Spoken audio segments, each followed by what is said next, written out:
people when given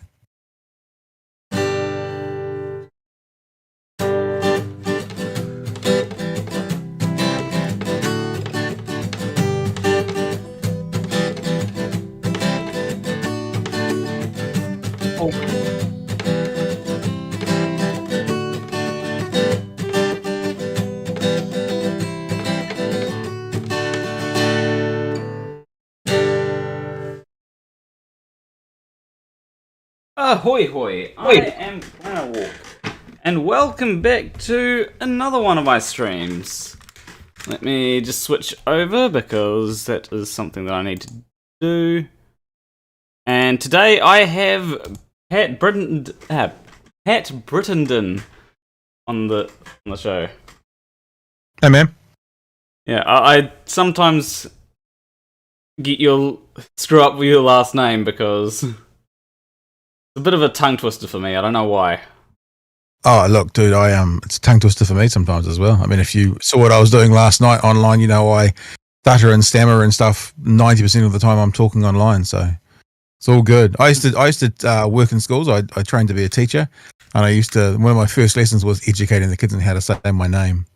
And it would be Britain, like England, Ireland, Scotland, Wales is Britain, and a loud noise is a din, Britain din. Easy. Yeah. So nice to see you. Yeah. Been a while since we've hung out, so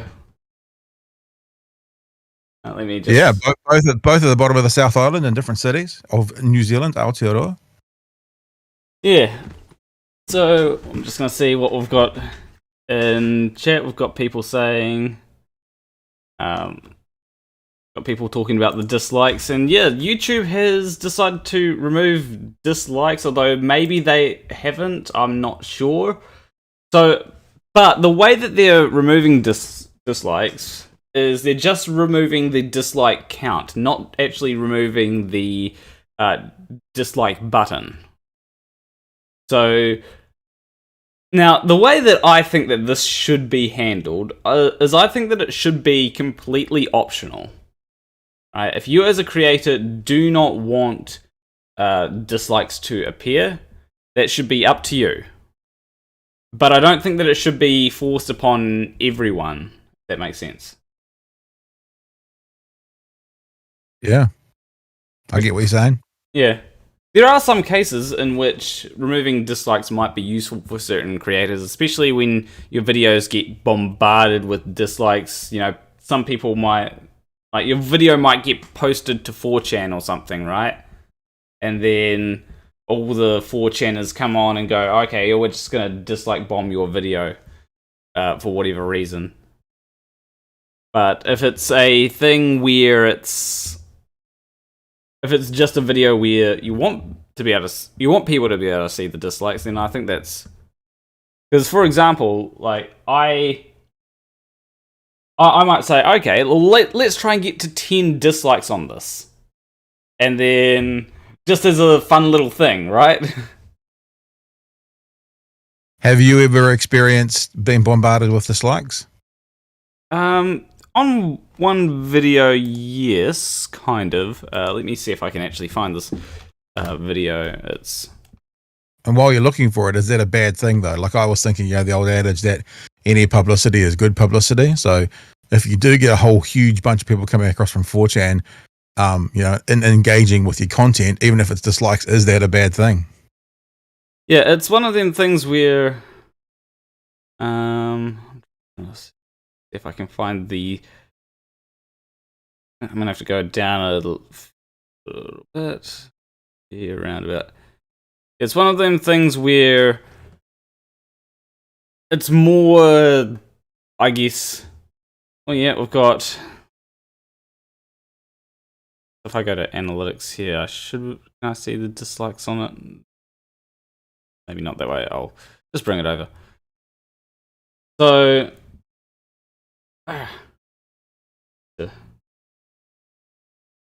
So this video here has 294 dislikes. Because people from 4chan... What? What was it on? What was the video on? It was on Baked Alaska, who went full Karen. Right. And there are people on 4chan that disagreed with. Well, it's more that they took an interpretation of what I said, and then they disagreed with. So what I said was that they got banned off YouTube. I also said that they were a Nazi, right? The reason why I said that they were a Nazi is because they were at the Charlottesville rally, which, and so they're saying, this guy is saying that Baked Alaska got banned because he was a Nazi. And it's like, no, I didn't say that he got banned because he was a Nazi. I said that he got banned and he was a Nazi, Right. Two different things. That the stats you're showing, the analytics is very small in my window, but I'm interested with the one that's got all the dislikes on it. Does it have more views than you were traditionally getting at that time? So what I'm wondering is the people from 4chan who came across and disliked it, did it also up your view count? Yes. So there was actually two things that upped my view count on that particular video. So there were the people on 4chan coming across it, but then there were also the people on BreadTube that were coming across it. So, or r/BreadTube, because it got posted to that subreddit. And that's probably where a lot of the likes came from. Right, but that also implies that the dislikes have probably helped your view count. So getting rid of the dislike button might have been problem. Mind you, those people probably still would have come and then just written a negative comment. So what's the difference between writing a negative comment and clicking on a dislike button, really? Writing a negative comment takes effort. It's true. There's also one of the interesting things is that it had the initial spike in views, right? But then it also had a spike in views after January 6th. That's just an video. Yeah. Well, yeah. I mean, the idea of getting rid of I don't know. I think sometimes those of us that put content online make a very big deal out of very small things. I mean, get rid of the dislike button or not. Will it make a big deal or not? I don't know. I mean, my stuff's not of the size that's ever been an issue or ever been ever mattered yet. Even the stream I did last night with the anti-vax teacher, that's primarily being received well. And there's not a huge amount of negativity towards it, and the same thing could happen.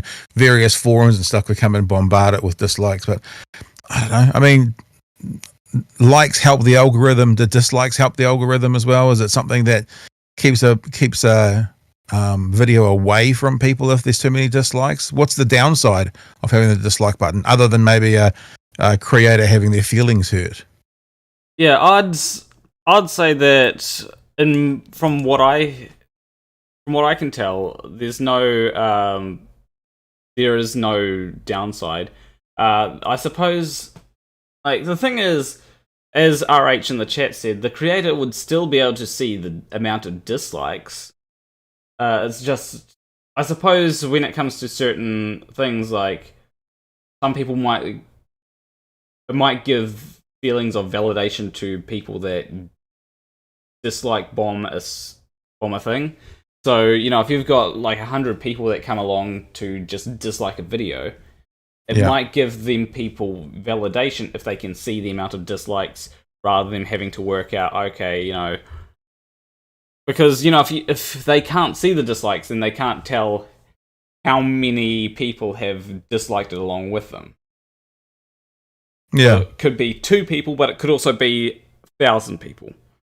Yeah, what happens if something is kind of valid to dislike? Like, what happens if there's some abhorrent, revolting, disgusting themes put out there, and actually it's not like a 4chan bombing, it's actually the general way the community feels if they don't have the ability to then dislike it. I mean, if you can only like it, publicly, then maybe that has a downside as well. I'm not sure. I think that one of the things, though, I think that dislikes do help, at least for me when browsing YouTube, because sometimes I end up in a weird part of YouTube, right? Where it's like, okay, let's click on this video, and the video might have 50% likes and 50% dislikes, right? And sure, it gives me an idea on how the audience feels about it, but it's also one of them things that for certain videos I might go onto it and sort of see how many likes to dislikes there are, and that if it's a particularly bad video, so for example, if it's about vaccines and saying, oh, the vaccines are bad or something, I'll click on that video, have a look at the like to dislike ratio, and if it's at least close to half likes and half dislikes, often that gives me hope in that people are seeing through the bullshit, basically. Yeah. I also like it when someone gets ratioed from time to time when it's warranted.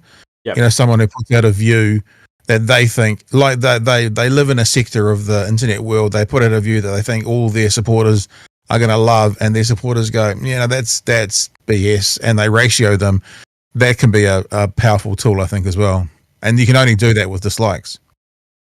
Yeah, it's like you can do it with negative comments, but negative comments aren't a simple way to find out the opinion or broader opinions, because to make a negative comment, you have to take the effort to type it out and post it. Yeah. And there's no way to go, okay, only show me the negative comments. Or how many of these comments are negative and how many of these comments are positive. Likes and dislikes are an easy way to go, okay, what's people's general feelings about this? Yeah, I'd be interested in taking one step backwards and asking the question, why is YouTube even floating this?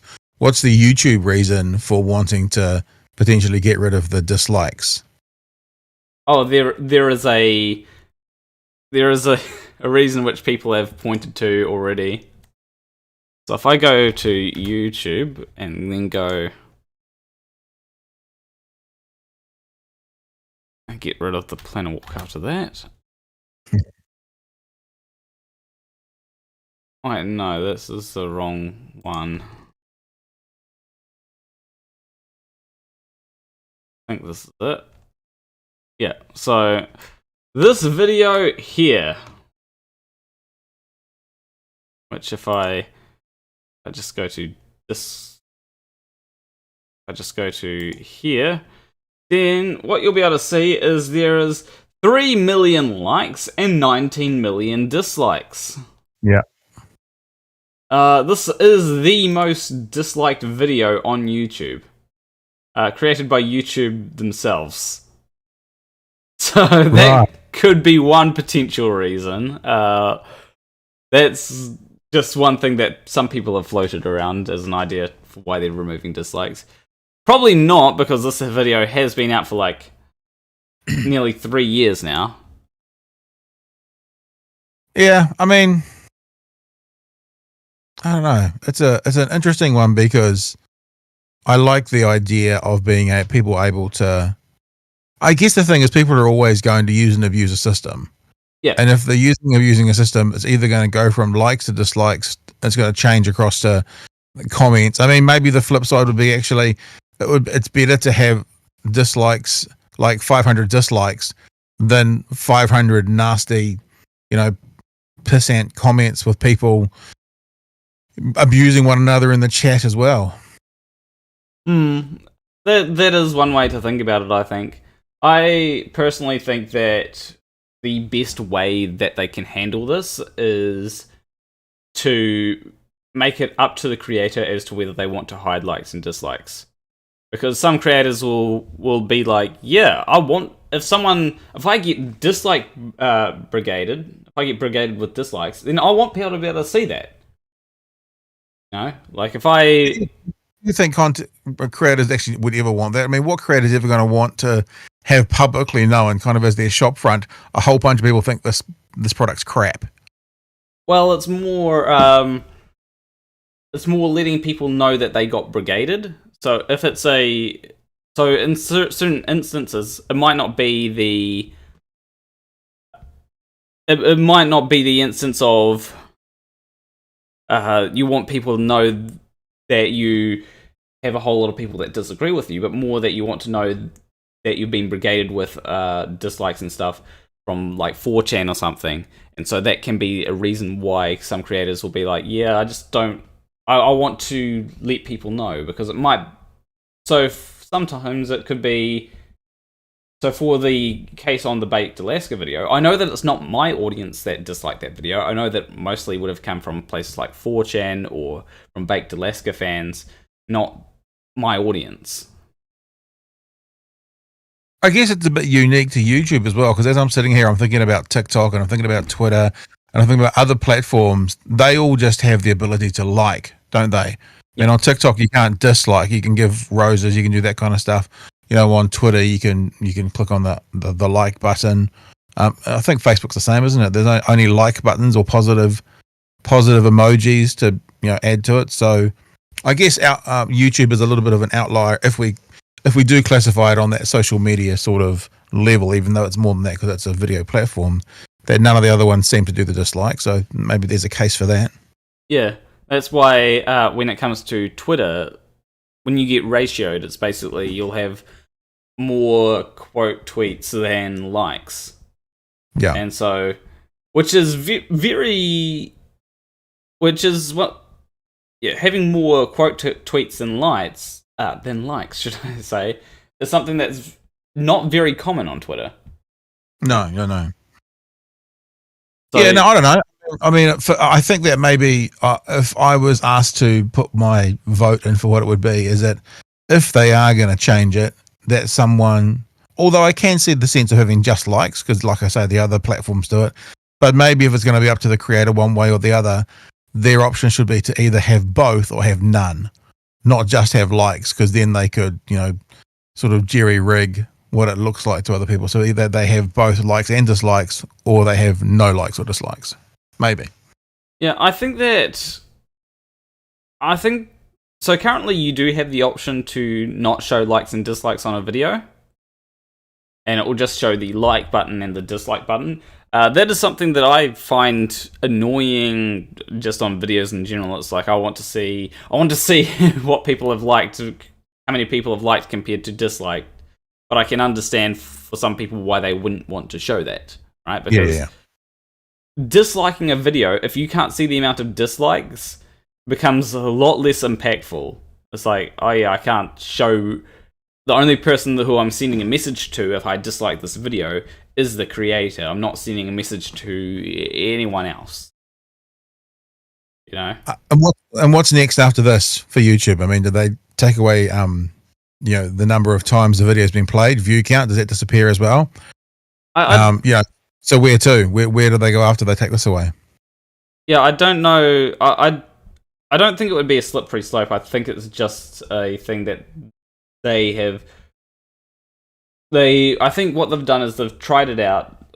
They're probably going to get a lot of, they may have gotten a lot of backlash and decide to reverse the decision. I don't know if that's something that they have done. I didn't ever see the dislike count disappear personally. Mm-hmm. I just think that it's something where if YouTube were to do something like this, I think that it would just be far better to leave it up to the creator rather than forcing it on everybody. Fair enough. Yeah. What is the general consensus in the chat room? Is anyone thinking the same sort of thing? I know someone said earlier that the flat tards would love hiding the dislike button. I get that. Yeah. Let me have a look in the chat. Because I have seen people say, the creators can still see it. So they can still get the message of the dislikes even if it's not shown. 82 Productions says, Plan a Walk, this is also to save public face of where YouTube's real money is coming from. The advertisers and larger media companies like Disney and CBS. I don't know how hiding the like or how hiding the dislike amount would be good for advertisers. Not.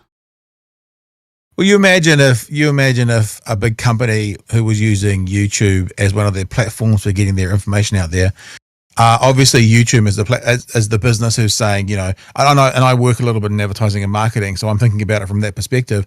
If I was to present someone a package or a platform that said, this is a really good place to put your stuff, it'll be received really well here, and then a whole bunch of the potential customers said, your product is a pile of crap, that could be quite embarrassing to, the person, say, selling them the advertising or putting it. So I don't know if it'll change their revenue model, but I can see how, let's say Disney put something up and YouTube provided them the platform to do it, and they got a big chunk of money for them out of it, and then it was overwhelmingly panned through dislikes.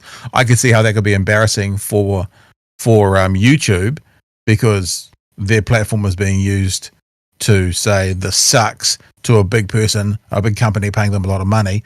So I can see how that could be a concern. One person did say, perhaps if they take away the dislike button, it will force people to leave more comments. And the thing about comments is, when you're leaving a comment, that would probably not be the greatest for YouTube's business model, in my opinion. So, because one of the YouTube's business model is basically send you to a video and get you to keep being engaged with that video to a point where they can show you another ad throughout the video and then send you straight on to another video. That's why autoplay exists. If you go and leave a comment, then depending on how long that comment is, that's time where you might not be watching another video where they can show you ads. Yep, true. Valid, fair. So basically it's get you from one video to another, to another, to another, as quickly as possible. They basically don't want you to have any downtime on YouTube. Yeah. Yeah, no, completely. I can see that. I think it's a really good point. And also, to kind of also counterpoint the thing I just said about Disney, and that is a hypothetical, as we've already said, those same people who are leaving all those dislikes could then just go write negative comments as well. So it's, I don't know, it seems that I agree with you that people are innately lazy, and they'd rather just click a button than write a sentence. But the people, the 4chaners of this world will still be able to overrun it with comments as opposed to dislikes. So I don't know if it really solves that problem. So that comes back to the question of why is the suggestion? Why are they doing it? Because the difference with Twitter maybe is, if you write a bunch of negative comments on someone's thread, it's not quite as easily found as a bunch of negative comments under a video. I mean, you can find them, but they're not quite as obvious. So YouTube seems to have a different system set up where people who are interacting with the video it's all much easier to find what they're either saying or clicking like or dislike. It's right there in front of you all the time. I suppose another thing would be that when it comes to YouTube, the way that they sort comments is by the amount of likes on that comment. So if a comment has 1,000 likes, then that comment is going to appear right at the top, right? Yeah. So when it comes to a whole lot of people leaving comments on a video, now sure you can go down and find the comment that agrees with you, try and boost that, but it's something where there's a lot of people that agree with you, then the comments that agree with you are going to be right up at the top, and the comments that disagree with you are going to be buried, especially if it's a brigading effort on, And then one 4chaner needs to just write one comment, and then all the other ones need to then just basically upvote it. I was just sitting here thinking about Reddit as well, and the upvotes and the downvotes. Maybe that's something that could be introduced rather than likes and dislikes. But then again, it serves the same purpose because you'd have a negative score from all the 4chaners. Yeah. One person does say, and they already deleted dislike counts on comments. Yeah, that is that is something that I have noticed, which can be annoying at times, especially if you want. I think I do like the idea of having likes and dislikes, because to me it just provides a better metric for what people think of things, and I like these metrics to be public. I make sure that all my metrics are as public as they can be. I think it's because I'm not a huge truster of big companies because they always try and cover their ass. I still want to know what the rationale behind it is, because I think about Netflix when the Amy Schumer leather special came out, and they used to have likes and dislikes, and it got massively overrun with dislikes. And now, and her special was the reason they got rid of that, because they put a lot of money into it. You know, Netflix supported it. It cost them a lot, and then it got treated by the public as if it was terrible. Now, whether that was, a group of people coming and doing it on purpose, or whether that was genuine, we don't know. But that then very moved away to being just a thumb. And I think Netflix did it to save face. Yeah. So following that model, are YouTube doing it to save face? And if they are, to save face from what? The difference with Netflix is Amy Schumer's special was a Netflix product, whereas stuff on YouTube, you know, your stuff is a you product, my stuff is a me product. So there's a difference there. Like, there are some things from YouTube that are YouTube products. So the rewinds, for example, were YouTube products, and Rewind 2018 is the most disliked video on the platform, and it's something where quite often people do go ahead and dislike YouTube videos from YouTube because they're from YouTube. They like YouTube as a platform, they just don't like YouTube as a content creator. Right. So that might be something, but I wouldn't know. This is one of the things where it is very difficult to try and find out the exact reason, because there will always be... there's probably multiple reasons that go into this, and... although, who knows? Maybe we might be overanalyzing this. Maybe it's a thing where a person at YouTube came up and thought, you know, what if we just got rid of the dislike button on video? Let's just do that for a second, see what people think of it. It'll just be that kind of funny thing where they decide to have a bit of fun. Just some executive with an idea that goes, you know, it's on TikTok the other day and they don't have dislike buttons. That's pretty hot at the moment. Maybe we should get rid of the dislike buttons. You know, it could just be that. It could be someone saying, you know, there's a lot of division in the world right now, and dislike to dislike thing can be quite divisive at times. What if we got rid of one of them? So yeah, there might be completely, you know, other reasons they're trying to do it, none of which are all that big, heavy, or serious. Yeah, that is true. Now, one of the things I did want to bring up, so I was on a green... So I got given a Greenpeace advertisement on Facebook the other day. And...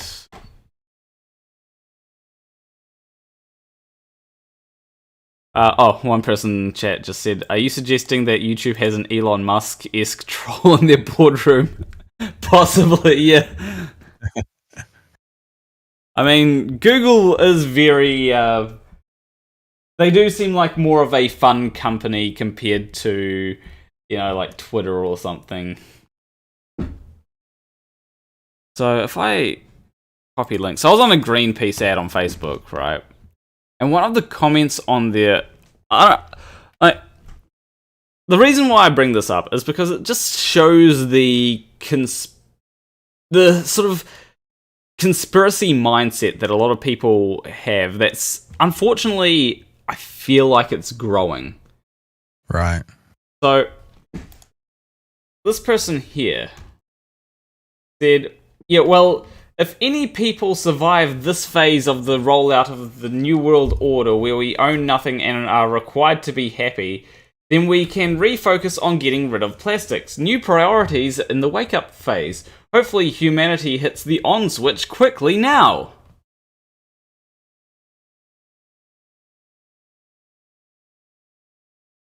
Crazy.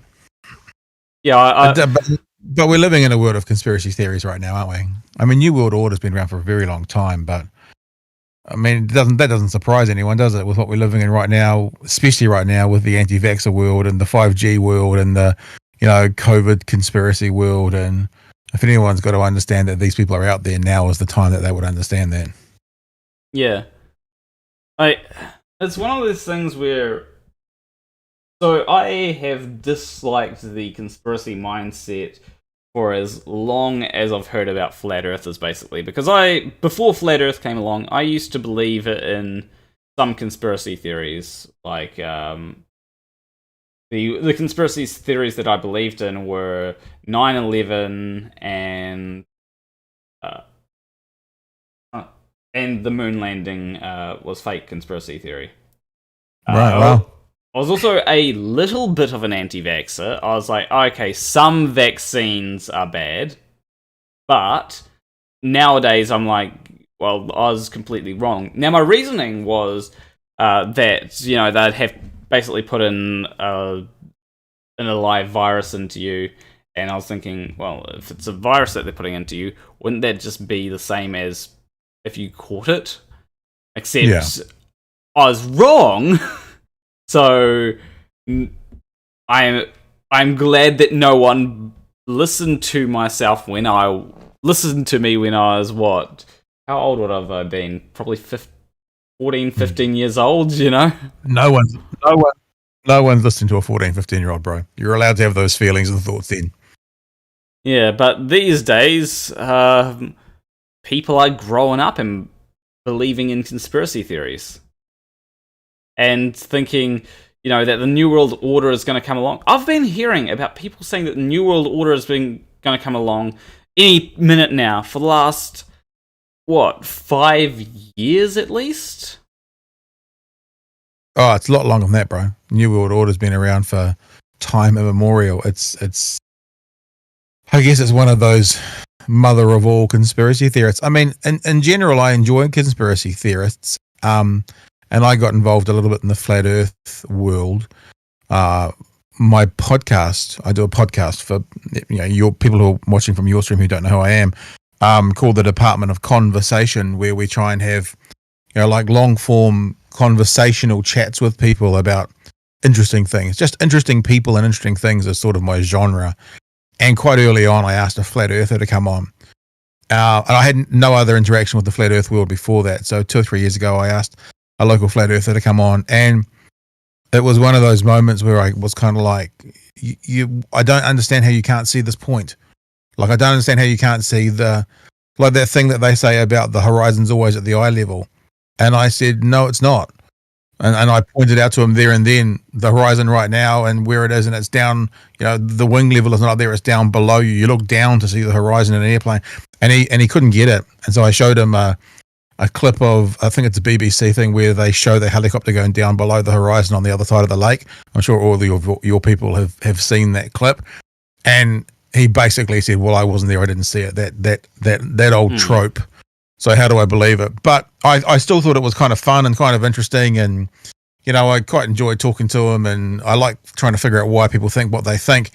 Then, of course, here in New Zealand, not long after that, we had our Christchurch massacre. Yeah. Where 51 people were gunned down by a right-wing madman. And in those same chat rooms with the flat earth people, who I was having fun with, kind of jostling, having a bit of fun, all of a sudden, some of them started talking about this is a false flag. Yeah. This is the New Zealand government shooting and killing its own people. And I was like, fuck me. This is not okay. And at that moment, I kind of went, you think some conspiracy theorists or theories are harmless, like the moon landing. Who cares? Not a big deal. On some level, the flat earth, who cares?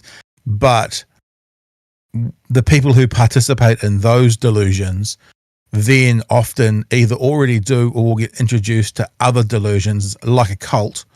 And then all of a sudden they're thinking they're not going to take the vaccine because there's microchips in them, or that, 51 Muslims gunned down in Christchurch was the New Zealand government doing it. And I'm like, okay. So conspiracy theories for me took on a bit more of a serious, they became a bit more serious after the Christchurch massacre. I still like to kind of run around the edges of those flat earth guys, which is a bit of fun, but I'm much more aware it's not as flippant and small an issue as I used to think it was, purely believing in any conspiracy theory. Yeah. The way that I often see it is because there are so many flat earthers that have left, right? There are people like Ranty, there's people like Seek Truth, Speak Truth. There's also other people that have left the Flat Earth. And I find that when people stop being Flat Earthers, they tend to let go of a lot of conspiracy theories. Yeah. Like, if you are a Flat Earther and someone presents you evidence that that vaccines work, or presents you evidence that the moon landing was actually real, then generally I think that the Flat Earth belief immediately overrides that. You know? Yeah. And one person in chat says, I totally disagree with your guest. During the development of technology to get to the moon, people died, I care. I don't understand how that's disagreement. I think it's like disagreeing with the whole thing where you said no one cares about people, flat earthers, or, flippant conspiracy theories or something, I think it's... maybe I was saying that I didn't care much about it because it was flippant and it was silly, but it was when I found out that it could go on to the next thing, then it became... I didn't say no one cares, because sure, it became evident to me how much more serious it was. The conspiracy theory is interesting. I spoke to a guy called Stephen Lewandowski. He's a professor. I've actually got I don't think it's come up in your chat, but I sent you a clip. Did it come up in the chat that we were having before we went live? Yes, it did. Whether I'll be able to watch it or not is a different thing, because I don't think I'm logged into Facebook on Firefox. Sure. I don't know if you have to be logged in. It's a little, I think, 3 or 4 or 5 minute clip, and he did. Let me, if I can set it up. He did some research which talked about He looked at climate change, and he did some research looking at climate change. But the thing he found is that the research that he did into climate change could then be spread out into other conspiracy theories, and he discovered through his research why, when people presented with evidence, they typically then stick by their beliefs rather than. And if you want to play it, it'll talk a little bit to what you're talking about. Okay, well, let's take a look. He starts by chastising me for using the word proof rather than evidence. But there you go. Unchallengeable scientific truths and proofs, still choose to stick with their beliefs. I can't hear that. Well, first of all, I got to correct you on that one. Oh, let me feed it back to you as well. So that. All right, sorry.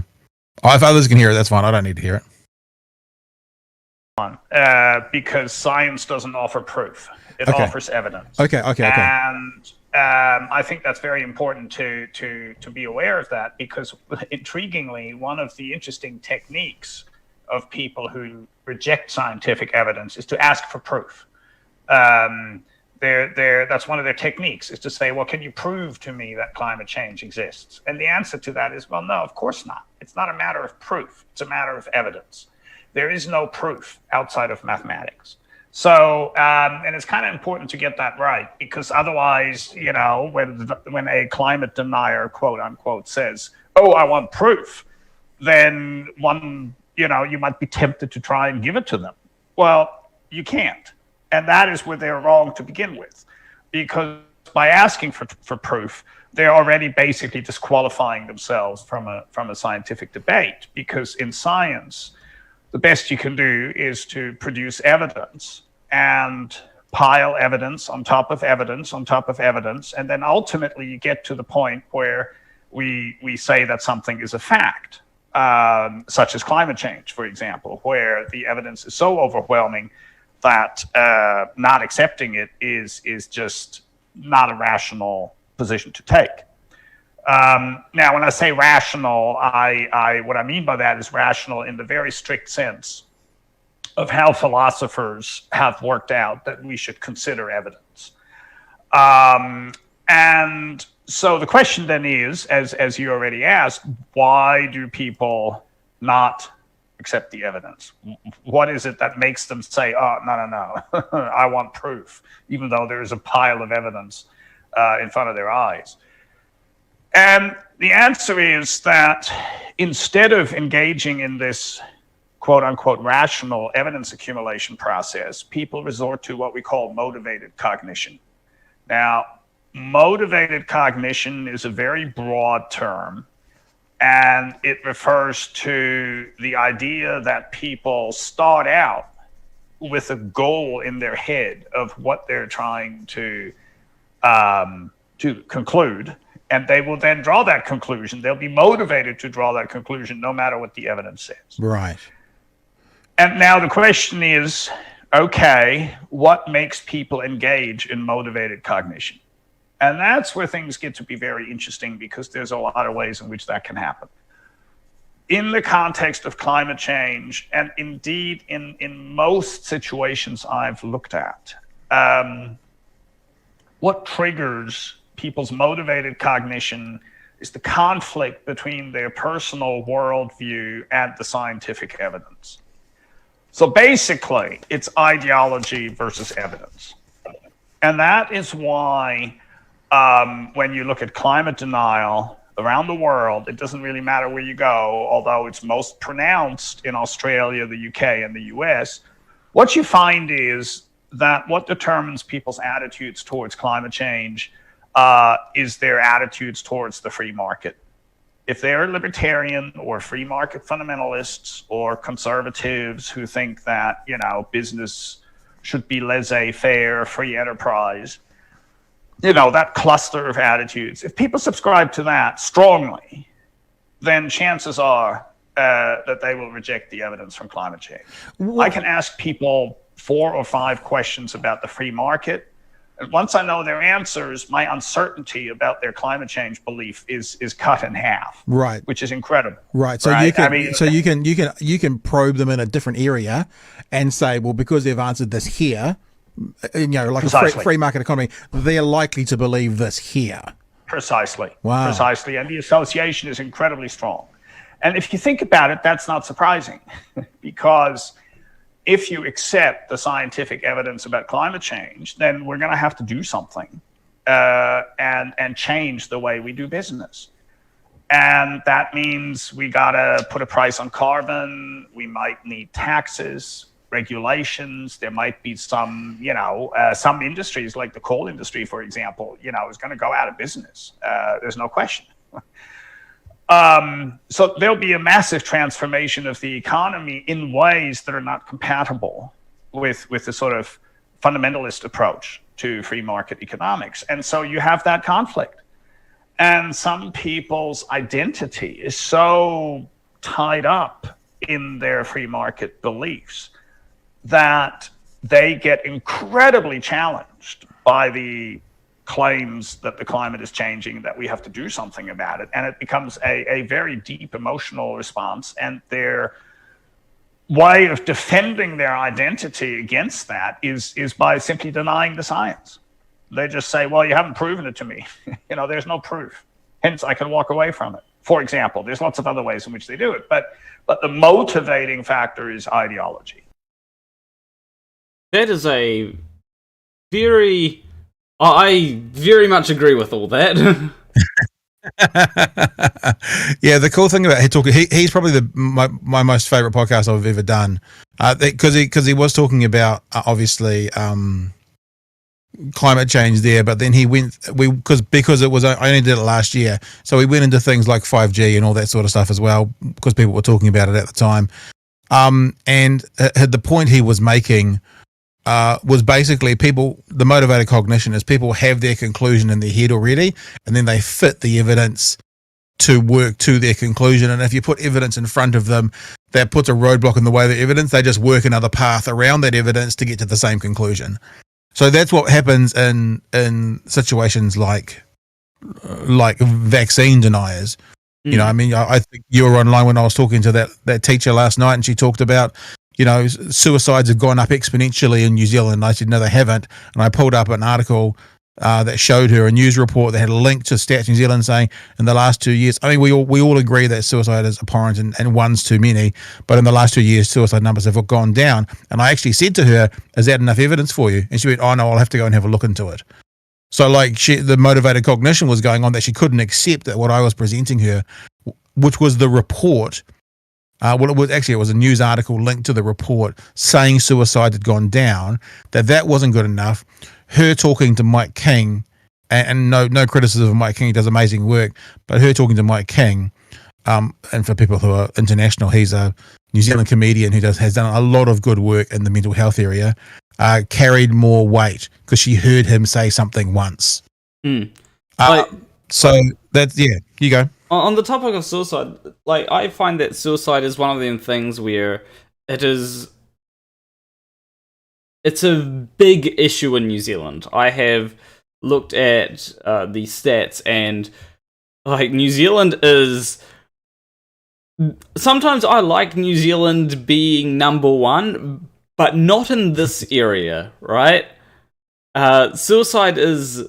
Especially teen suicide, I think it is. Like, we're just completely leading the way in teen suicide, which is not a good thing. And it's one of them things where I think that maybe what she's done is she's getting the rate of suicide in New Zealand compared to the rest of the world confused with New Zealand compared to New Zealand. Because I think the whole thing about suicide was to do with lockdowns, if I'm not mistaken. Yeah, to do with the restrictions that have been put on people, and that's led to people committing more suicide. Yeah, and yeah, if you were to look at New Zealand's suicide rate and go, oh, New Zealand had the highest or had the strictest lockdown, or some of the strictest lockdowns in the world, it would lead someone to conclude that, the harsh lockdowns led to an increased suicide rate. However, the thing is, New Zealand had a high suicide rate before that. Yeah. And, it's funny that the lockdowns happened, and then after during the lockdowns at least, the suicide rate went down, or in the year of the lockdown, should I say, was probably the best way. The suicide rate went down compared to previous years. Now, I'm not going to draw a conclusion from that, because I do know that there are plenty of stories about people committing suicide because of lockdown.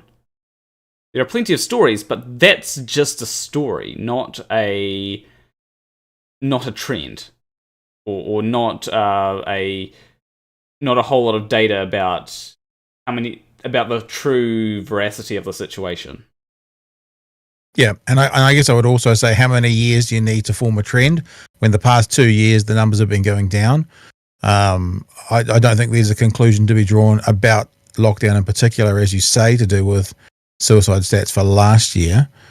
But for me, speaking to people like, speaking to people at all, I always say to them, if you've got the right argument, if you've got a sound argument, you don't need to bullshit.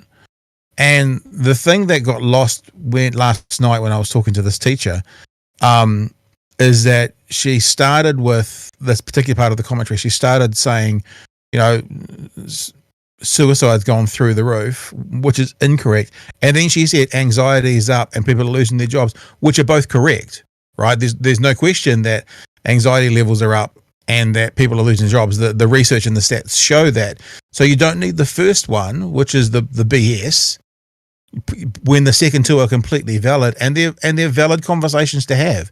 It's valid to say, what are we doing? I know a couple of counsellors that were working in and around Christchurch when the earthquakes happened, and not to be too gross, but one of the reasons they sold out of toilet paper in that era was because anxiety causes upset tummies, and it was like the whole of Christchurch had upset tummies, and they went through toilet paper really, really quickly because of the anxiety levels went up. That happened. I'm not saying that's why people were hoarding toilet paper. That was ridiculous. But that was one of the reasons that was happening again around certainly the first lockdown, that counselors, psychiatrists were seeing anxiety levels go up. No question. My anxiety level went up because we were living in a world that we had never seen before. So you can make valid points for your argument.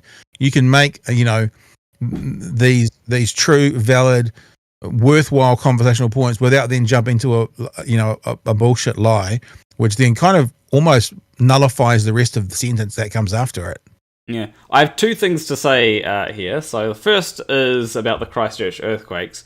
I remember after the first earthquake that what happened was I went. So this is like probably about around about 5 a.m. I was like, "Can I have breakfast now?" That's literally what I asked my mum, and she was like, "Nothing ever phases you from wanting to eat, does it?" I was working on radio when the first earthquake hit. I got phone calls from Christchurch saying there's just been a big earthquake. It was like I was the first person in the country to be broadcasting what was happening for that first one, and ended up being obviously a massive story. So I got all those. I got all those calls. I was working at News Talk ZB at the time, which is a talkback radio station for people who are outside New Zealand. And about 4:30ish, between 4:30 and 4:40, I got a phone call from some people saying there's been a big earthquake in Canterbury and Christchurch. And then the phones went ballistic, as they always did when there's been an earthquake. And I had to be a bit careful because, you don't want to broadcast fake news. Have I got I've got a little Donald Trump button here somewhere that says fake news. Anyway, and so I was a bit careful. People were saying buildings have fallen down and this, that, and the other. I remember in the first one wasn't the serious physical destruction, but I didn't broadcast any of that. And then after the 5 a.m. news, because I was doing the overnights, someone sent me some photos of the fronts of some shops having fallen off, like the overhang over the and I was like, okay, so it's confirmed. And that was the start of the first quake and the start of the whole thing. So when you were getting up to have breakfast at 5 a.m., I was working, getting phone calls from people in Christchurch who had just had their first quake. Yeah, I remember that because this is way back when I was in school. And some people would say that it's back when I was in primary school, but no, it was high school. I look younger than I am, at least according to a lot of people anyway. But yeah, I got a week off school, and was it a week? At least a few days off school. I remember I'm pretty sure it was Saturday that it occurred on. I do remember that I did have a bit of trouble sleeping that night, and so apparently everyone had a bit of trouble sleeping that night, for whatever reason. Yeah. I thought there was a train going past because I lived near the train tracks at that time. No, it wasn't a train going past. It wasn't a train going through the house either, like I thought that it might have been. So, yeah. Got one person in chat saying, I was in that quake, the power was out over most of the city and it was mostly cloudless night. The view of the sky was captivating. Yeah, I didn't have a power outage where I was because I was living in Hornby at the time.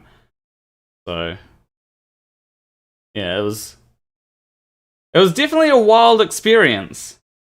Yeah, that was a scary one. And then, ironically, I don't know if it's good or bad, or it shows that I'm a jinx or not, but I was on air when 9/11 happened as well. Because that happened just after midnight, and it was my first job in radio working for More FM. So I was actually on air when 9/11 happened, and on air when the first quake happened as well. Pretty interesting times. Yeah, but anyway, going back to something else that was said. Oh yeah, about the how conspiracy theorists will often bullshit to try and make their point. So what I find is what happens with a lot of people is, and you see this with Jimmy Dore, right? So what Jimmy Dore has done recently is he's made a whole lot of anti-vax videos. And the issue is that you can go ahead and debunk one of his points. But then it's like 50,000 other points that you've that you're still yet to debunk. And often there is this thing of poisoning the well, where it's okay, this you've debunked this point, you debunked this point, you debunked this point, all from the same person. Maybe we can just discard the rest of their points, right? And people will say, "Oh, that's poisoning the well," just because they make this many bad points doesn't mean that they're completely invalidated. That's poisoning the well. And it's like, well, the issue is that we can point out the amount of times that they're wrong to say, well, if all these points are so easy to go ahead and debunk, or if all these points can be debunked, why should we continue to listen to that person? And the thing is, that seems to be a tactic, right? They'll go ahead and make so many just bullshit point after bullshit point after bullshit point, and then you don't have enough time to debunk all of them. Yeah. No, and that's true, and that's one of the things I was worried about having this teacher on last night, because I knew what would happen. Although she kept claiming not to want to talk about medical stuff, and then she kept talking about medical stuff herself. And she was like, "I'm not here as a medical expert," and then she talked about medical stuff. The research says. So then, of course, when I came back at her and talked about medical stuff, she was like, "Well, I don't really want to talk about medical stuff," and then she talked about her medical stuff. But it's like a flood of information that you can't debunk because you don't know what their research is and what they're looking at, and they say, I've got this and I've got this and I've got this and I've got this and I've got this and I've got this. So that was one of the reasons I wanted to make sure I had all my stuff lined up for her. Not that I was looking to debunk her, I was looking for just a genuine conversation. But Jimmy, it's a little bit the same with Jimmy Dore, because Jimmy Dore, I think, had some validity when everything fell out with TYT, when he was talking about what had happened between him and Anna and those people. That seemed to be a valid conversation. Now, without me saying who's right and who's wrong, I have no idea, but it was a valid conversation they were having based around what appeared to be threats and some lies being spread about journalists and stuff.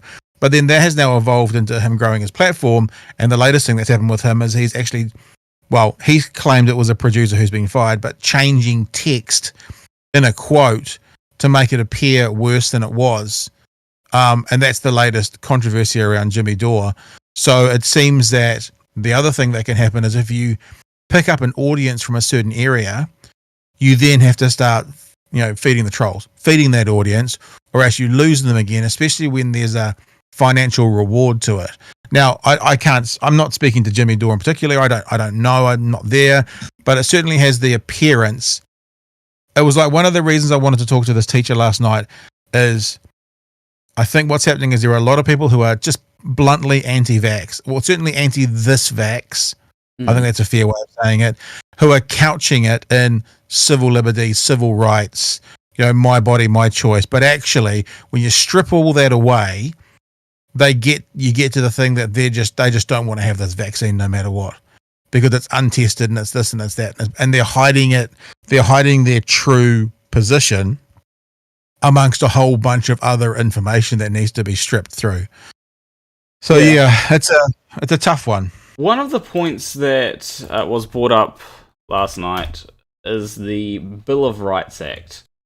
Yeah. So one of the things I did is I obviously looked up the Bill of Rights Act to see what was in the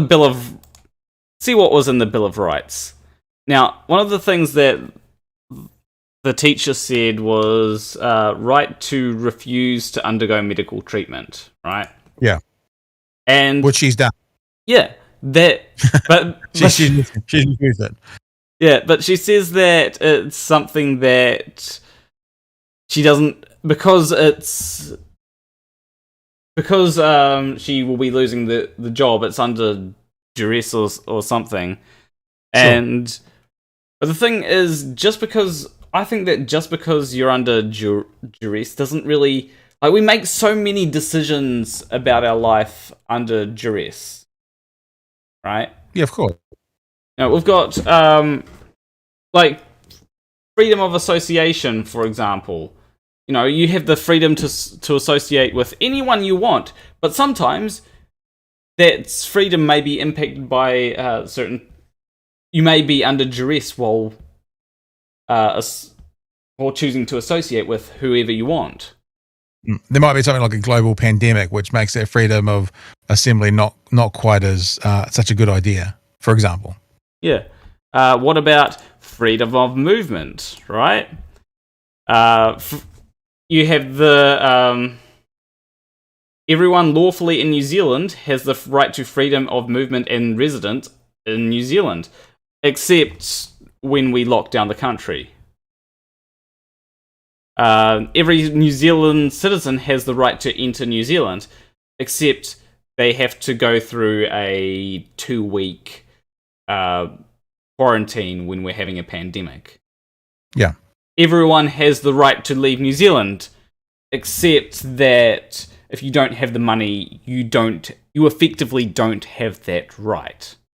Well, but it's worse than that, though. I mean, when I say worse, it's more simple than that. If you haven't paid tax and you turn up to leave New Zealand and you've got an outstanding tax bill, you won't be allowed to leave. Yeah, they can stop you at the border from leaving. If let's say you haven't paid your child support, let's say you've got criminal charges, like they can stop you at the border. That's stopping you from leaving the country, even though it says in the Bill of Rights you have the right to leave. And one of the reasons they can do that, and I think it's Section 5, which is called justified limitations. So basically, my understanding, and I'm not a lawyer and I'm not giving law advice. Maybe someone out there is more advanced in this and they can actually speak to it. But my understanding is justified limitations basically says these are all our freedoms, but when we are justified, we can put limits on them. Yeah. And so, for example, in a global pandemic, we can limit your movements, et cetera, et cetera. But I don't mean funny, I'm not trying to be disrespectful, but the funniest thing was, as you've just said, the people who don't want to get the vaccine are claiming the Bill of Rights, and they're claiming, we have the right to refuse a medical service. At the same time, they are refusing a medical service. Yeah. So no one's forcing it on them. Yeah, exactly. Like if they were just if it was a thing where they were being if you don't accept this medical thing, you get a fine or something, then it would be more understandable, right? Yeah. But I'd still think that they're idiots for refusing it, but it would be more understandable. But this is just, if you don't want this medical service, you can either get this medical treatment or you can quit your job or get fired or whatever. And it's not every business that has the option or that will fire you for not getting the vaccine, because it's up to, unless you are working under a government payroll, then it's completely up to the businesses as far as I know. Although if the business says, oh yeah, you don't have to get the vaccine, then their business will have restrictions placed on them. Yeah. And look, it seems to me that it's such an easy conversation to say, much of our life we have limits and restrictions put on us, be they, working for a business and it's a private business rule, be it a government restriction, and we live with it. The difference with this one is they've bought into in general, right? I'm going to generalize here. They've bought into the conspiracy theory that this thing is going to harm them and be bad for them, and they cite one or two examples of where that has definitely happened. People have had adverse reactions to the vaccine. There's no question about that. But then they take that as their motivated cognition. They take that as their end result, and they do everything they can to figure out how to get to that to make sure they don't have to take the vaccine. I mean, one of the best things I think out of the last night's conversation, and if people want to check it out, they can just go to my YouTube channel, is I got her to admit finally it was a choice. She was making a choice, because a lot of them are saying, this is not a choice. We're not giving a choice. And I said to her, so when are you getting the injection then? And she said, I'm not. And at the end of a 2-minute conversation, I said, because you're choosing not to. And she finally had to admit it. And then whoever the person was who was feeding her lines off camera, did you notice that? I saw that. At that point, that person off camera whispered, but under duress.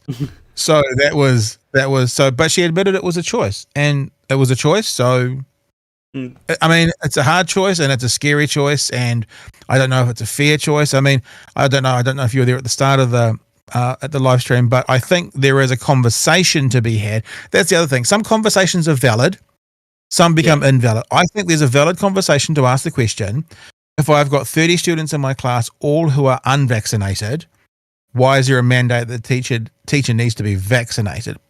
Needs to be. Now, I'm a fan of mandate. I'm a supporter of the mandate, but at least I can still take one step back and go, that's a valid conversation to have. It's different in the medical situation. It's different if you're working with aged care people, elderly people who are the most vulnerable for this. But I think if nothing more, there's at least a conversation to be had there to explain why that mandate is there when that's a reality. You don't need to be vaccinated. If you're under 18 at the moment, you can be, but you don't need to be. They might all be classroom might be full of unvaccinated kids. Why does the teacher need to be vaccinated? It's a valid question, if nothing else. Yeah, and I have heard that apparently they're going to start vaccinating 5 and older soon, which I think is good. And I also agree with the mandates, because the reason why is because there's so many. Well, firstly, we've got so much misinformation, and as I posted in the chat right at the end, is I want to have the freedom to. I think I have a God-given right to live in a world without the plague, right? Now, and there are so many people that don't take the vaccine, that don't wear masks, that don't social distance, that are preventing me from enjoying that freedom, right? Mm-hmm. And so I want to be able to go outside, not have to wear a mask, I want to be able to go, because sometimes it can be annoying. The issue is that I think that certain freedoms trump other freedoms, right? I think that the freedom for everyone to be healthy trumps your freedom to be able to make other people unhealthy if you have COVID. Yeah. That's why we have mandates on the MMR vaccine. I believe there are certain. I believe you mentioned how if you want to try and enroll your child into kindergarten, then they have to be vaccinated with the MMR vaccine. I think that is the case. I'm not 100% sure on the details. It's a fairly long time since I've had a child in kindy, but yeah, I'm pretty sure that there are certainly parts of New Zealand society today that if you're not vaccinated, you cannot participate in. Forgetting the current COVID situation, there's other areas. Yeah. Yeah, so, and it's one of these things where mandates, I have actually seen people that have gotten vaccinated solely due to the mandates. It's one of these things where it's like, yeah, normally I can't be bothered getting vaccinated, but I want to be able to enjoy freedoms, so, And Citizen Gold just pointed out in chat, is that whole, your right to swing your fists ends at my face. Yeah, Like, you have that right to, you have a right to dance, but if that dance ends in my grievous bodily harm, then you do not have that right there. And what happens if someone participates in that freedom, as you say, to dance, is that their freedoms might be taken away from them. They might be classified as a different sector of society by getting, putting inside a jail cell if it's a serious enough offence. We also live in a society where government mandated rules and laws already say if you do X, then I'm going to take your freedoms away, right? So that's already part of society. We also have private businesses that say if you do X, I'm going to fire you.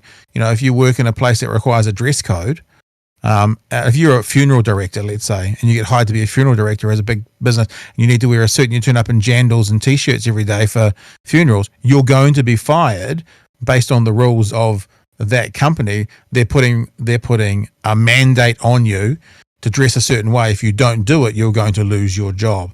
And there are many other jobs, many other workplaces at the moment that you need to fulfill a criteria to be employed.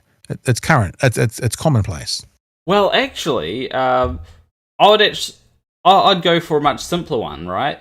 So dress code doesn't really affect much, but what about something that does affect the safety of people, and that is washing your hands. If you work in fast food, you have to make sure that your hands are clean, right? Yeah. And so if you decide, oh yeah, I'm not going to wash my hands or use hand sanitizer because I don't like the alcohol that's in that. So okay, well, we don't want you contaminating the food that we give to customers. In fact, it's an OSHA violation, or I think it's OSHA. We have OSHA, don't we? Does ring a bell. Yeah. I hear a lot of people in America saying it, then I remember that often departments are named differently from country to country.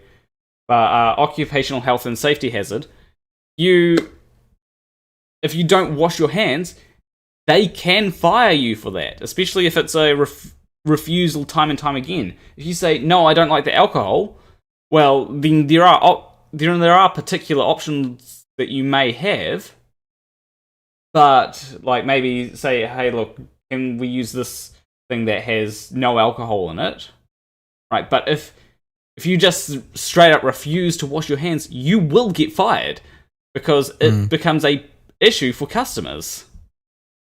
Following on the same connection, though, if you're using the hand washing one, which is a great example, what you're finding in the anti-vaxxer world at the moment, and there's an example in New Zealand's news about a West Coast mayor refusing the Pfizer vaccine because she's waiting for is it Moderna, whatever, the next one to come along. She's like, I just want to wait for that. And then when the reporter said to her, oh, so you guarantee you're going to get the next shot when it comes out? She said, no.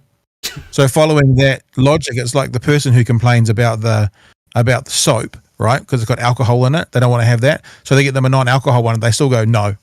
So yeah. That's the excuse thing. It's like what they're really saying in this example of the fast food thing is they're saying, this is this experimental hand wash. I don't know what's in it. I've seen something on the internet that actually there's proteins in there which are going to make my heart get larger. So I'm not going to wash my hands. Okay, we'll provide you another one. No, I'm not going to use that either. So that's what's happening in the anti-vaxxer world at the moment. They're coming up with a position. They're having their motivated cognition. They're coming up with a position that gets to the conclusion of no vaccine. And then when they're showing how that can easily be got around like the other, they still say no and they find another path to the same result, which is no vaccine. Yeah. When it comes to the washing the hands thing, I think that there would be a case to be made if it's hand sanitizer that has alcohol. A bad case, but still a case. Well, when I say a case, I mean a case on the level of anti-vaxxers, right? Like they can say, "Oh, this particular hand sanitizer is experimental." They could say, "Oh, also I'm allergic to alcohol, so I can't have this," which is actually probably more of a case than a lot of anti-vaxxers. They could say, "Oh, I don't drink and I don't want to get drunk, so I can't have this. I can't use this hand sanitizer." Because, like a lot of hand sanitizers to me smell like vodka, right? And, there are those cases to be made. And so that's why I think that it's a good parallel. But you don't see anyone trying to say that hand sanitizer is bad. Well, and the other thing, obviously, is I've got a skin condition called psoriasis, and it flares up sometimes. And I noticed at the first lockdown last year, my psoriasis on my hands was flaring up really badly. And I thought it's probably because of the hand sanitizer. So I went and found a 99% effective non-alcohol hand sanitizer. So they are out there. So they're easy to get. So once again, if that was the argument, there's an easy workaround. And I would suspect that if there's someone who is, akin to the anti-vaxxers, they'd then find a reason not to use the other one. If it's genuinely about that, then there's a happy solution. Yeah. One of the things I also wanted to bring up with you was that, because you mentioned to me that the person blocked you afterwards. Straight away, I am blocked on Facebook immediately. I don't really get it because I don't feel like that conversation Like, she rage quit, and I didn't even think about that. Other people said that, but there was no raised voices, there was no anger, there was no angst, there was no nothing. So and when she split, I was making a really kind of gentle position, which was the vaccine is not 100% effective, so therefore people with the vaccine can still get it. They're safer when they get it, stats show, from getting really badly sick, but they can still get it. I'd rather not get it. If you're unvaccinated, you're more likely to get it, so therefore you pose a risk to me, more of a risk. And that was when she decided to bail. Oh, one of the things that annoys me so much is when anti-vaxxers will often say, well, if you get the vaccine, you can still transmit it. And it's like, or they'll say something like, getting the vaccine doesn't reduce transmission, which is just completely false, right? If you get the vaccine, you reduce the likelihood of you getting infected, and you reduce the likelihood of you transmitting it. So basically, if you don't get infected with COVID-19 because you are vaccinated, you cannot transmit the virus. Yeah, if you don't get it, you can't transmit it, obviously, yeah. Yeah, and what they'll do is I don't know whether there is one thing that I've heard from the site to support this, and this is infected people that get the Delta variant are just as likely to transmit it as non-infected people. Well, I mean, not non-infected people, as unvaccinated people. Right, so vaccinated infections are more likely to, or just as likely as unvaccinated to spread it, right? Yeah.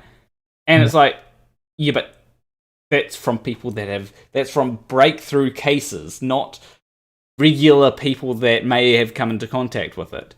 It's one of them things where they don't understand the nuance behind all these things and just take one thing that looks attractive and, they parrot it around.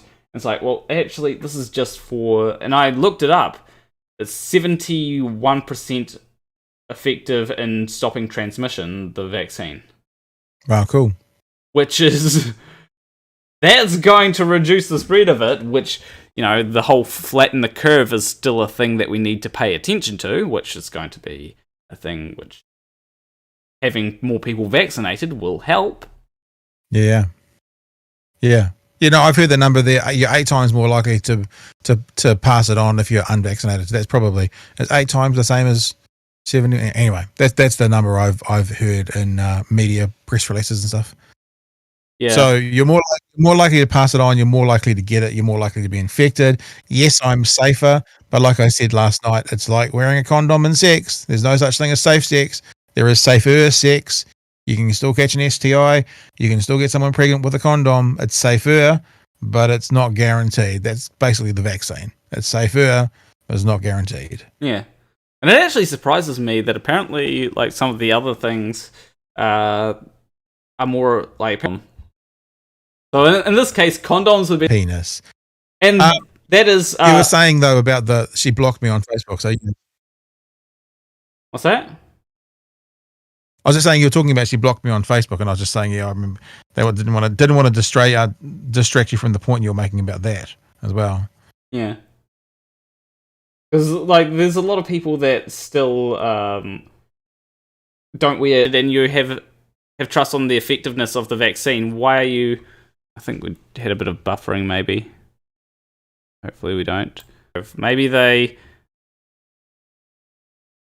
I'm confused by their whole point there. Well, that happens when you don't use punctuation, eh? Yeah. I've actually got a request in with one of the heads at Pfizer for a podcast.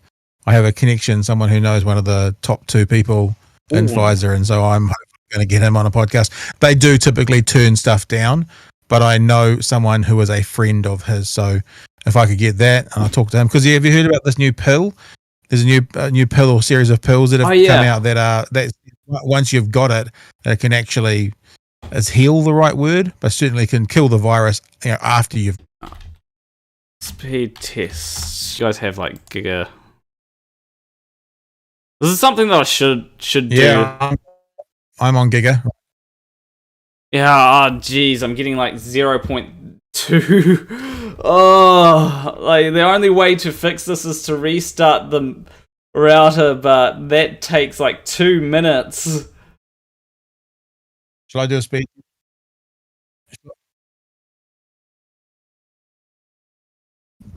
Shall I do a speed test as well, just for fun? Yeah, if you want to. See what mine's at. 835. Hovering at 860, which is a bit slow for me. I'm normally close to 1,000. Yeah, This is so annoying because it's like, oh, we're getting a bit higher. It's so annoying because one of the things is, what's that? I was going to say maybe it's Big Pharma. We've started talking about Pfizer, and then this is also. Hang on, who would be taking us down? Because we're talking positively about Pfizer. Who is the anti-Big Pharma people? That's maybe they've got in here. Maybe this is maybe the flat earthers have figured out how to do this. Big anti-vax. Big anti-vax has got in. Yeah, but one of the things I was going to ask you though, does this mean when it's buffering like this for you, does this mean you then it's still recording locally on your end, and do you then upload it as a piece, or what happens? I think what happens is it just slows down. Sometimes it may catch up like in an instant. I think, but what it does is it still holds some of the information, but sends it out a bit later. Possibly, I'm not. All right. I think we're back back at a good pace because I'm getting like 6 megabits per second. All this happened when we switched over to the current internet service that we're on. Because who's that? Who are you with? One, I think. I thought I was with Vodafone, but no, I'm with like a service called One or something like that. I don't know. No, I'm Vodafone. Yeah. Yeah, you need to get to Dunedin. Our giga plans are pretty good, brother. Yeah. That will hopefully be a plan for one day. Does everybody, all your followers and stuff, know what we were talking about? Do they know where you are? You should show them a map to where you are versus where I am. I prefer not to let on to all my subscribers where I am. How do you reference yourself then publicly? What, you're in the South Island? Is that all you say? What do you normally put out there? Yeah, just South Island. So I'm making mistakes saying I'm in Dunedin, am I? I'm in trouble, am I? Crumb. I think everyone knows where you are. Yeah. Well, it's a interesting chat, and we started this part of the conversation with you talking to me about the rage quit, then leaving, blocking me on Facebook. Did you have something to add to that part of the conversation? Oh God, not too much. Yeah, so I found that because, like I said, I found it really interesting because she didn't. I don't feel like. I mean, you were watching. You tell me. I don't feel like it was it wasn't aggressive or nasty or anything like that kind of conversation. It felt quite cordial to me. It felt fine, and then she was gone. I think the thing to remember is that there was someone else in the room. Yeah, right. And I think that possibly what they might have done is they might have been like, okay, this person, you should block them or something. It might have been the other person more than them. I feel like what might be happening is you have... Now, this is a bit conspiratorial of me, but I feel like what might be happening is you've got a lot of anti-vaxxers that will be trying to get as many sort of high-profile people as possible on their side. But not only that, also just get people to advance their cause. I don't think that they're necessarily trying to do it maliciously, but it is one of the things where it's like, if we've got a teacher, and then they might stop the whole forcing everyone to get vaccinated kind of thing. You know what I mean? Yeah. But we're going to go on to another sort of... This is the most deranged thing. So this is Dim Tool, or Tim Pool, I mean. Talking about... Let me just... Because I feel like this this is relevant to the conversation, to be honest. So, well, come on, Tim Pool, what are you thinking? Boot of the authoritarian fascist government. And it will get worse, and it will happen to you because you keep complying. And you keep saying, but my kids need food! And now inflation is here, and there's food shortages, and your kids aren't eating, and the schools are indoctrinating your kids. Now we see a turnaround with Wilkin, because the parents are standing up. But too many people keep saying, as long as I keep filleting the state and dropping on my knees for the far left extremists, I will squeak by, and you will not. The police will come to your home. They will kick your door in, and they will arrest you, because the good cops have already started quitting. And like we saw in Seattle, the police arrested the man who was retreating from Antifa as Antifa approached him with clubs in hand. And they apologized to Antifa over it. Like we saw in the Chaz, when several men unloaded hundreds of rounds into an SUV, and then the extremists stripped the evidence from the vehicle, and none of those people are brought to justice. And now we are at the point where Project Veritas is having their private, privileged times who, with a smile on their face, violate all norms, all respect, and lack all scruples. And you think sitting back and complying will result in you getting by. You are wrong. I'm sick of this. Preach. Yeah, what do you do when the FBI is violating the Constitution? Because you can't call anyone at that point. There's no more authority to appeal to. You have to create your own. I mean, So yeah, to me that sounds a bit like a call to violence. yeah, that'll get people killed, that rant. Yeah, and it's one of them things where a lot of people say that Tim Pool is a centrist. I can kind of, at times, sometimes I can see where they're coming from, but that particular rant doesn't seem very centrist to me, to be honest. I think that that's fairly... Like, first off, it sounds deranged to me. Right? Because it seems like it's partially against the... To me, it sounds like it's partially against the mandates, but it also seems like it's against a few other things as well. So... Well, without the context, I'm not sure. I'm assuming, much like you, he's talking about mandates and lockdowns and that kind of stuff. But there's not 100% clarity as to what he was talking about there. But Tim Pool is someone who started off, let's say 3 or 4 or 5 years ago. Didn't start off. He's been around for a long time. But he certainly was someone who was, you would say, on the left, but certainly prepared to and willing to call out his own side, and saw him do that, you know, with on like the Joe Rogan show with the guys from Twitter. That's quite a famous episode. And I think personally, I don't see him a lot these days. I do keep a little bit of an eye on him, but he has drifted further and further and further away from that sort of, I'm on the left, but I talk to and about everything, to now just being on the right. Now, actually, in saying that out loud, I don't really care where people sit politically. All I care about is accuracy. If you're on the left and you're inaccurate, you'll get my ire as much as someone on the right who's inaccurate. And, you know, you would have seen that last night as well, when 2 or 3 times I had to stop the conversation and say, that's not accurate. This is accurate. Let's at least be accurate and truthful. Yeah. But yeah, but I have to say America's really interesting, because there was some research that came out. What's the name? The guys that used to be on Rising. I can't remember the new show's name, Breaking something or other. And they had someone on who'd done some research, and the research was looking at swing state Democratic voters. Because every time you test Democratic policies in America with no name or title on them, they're always 60-70% supported. Yeah. But as soon as you put the Democratic name on it, then it becomes that 50-50 rule.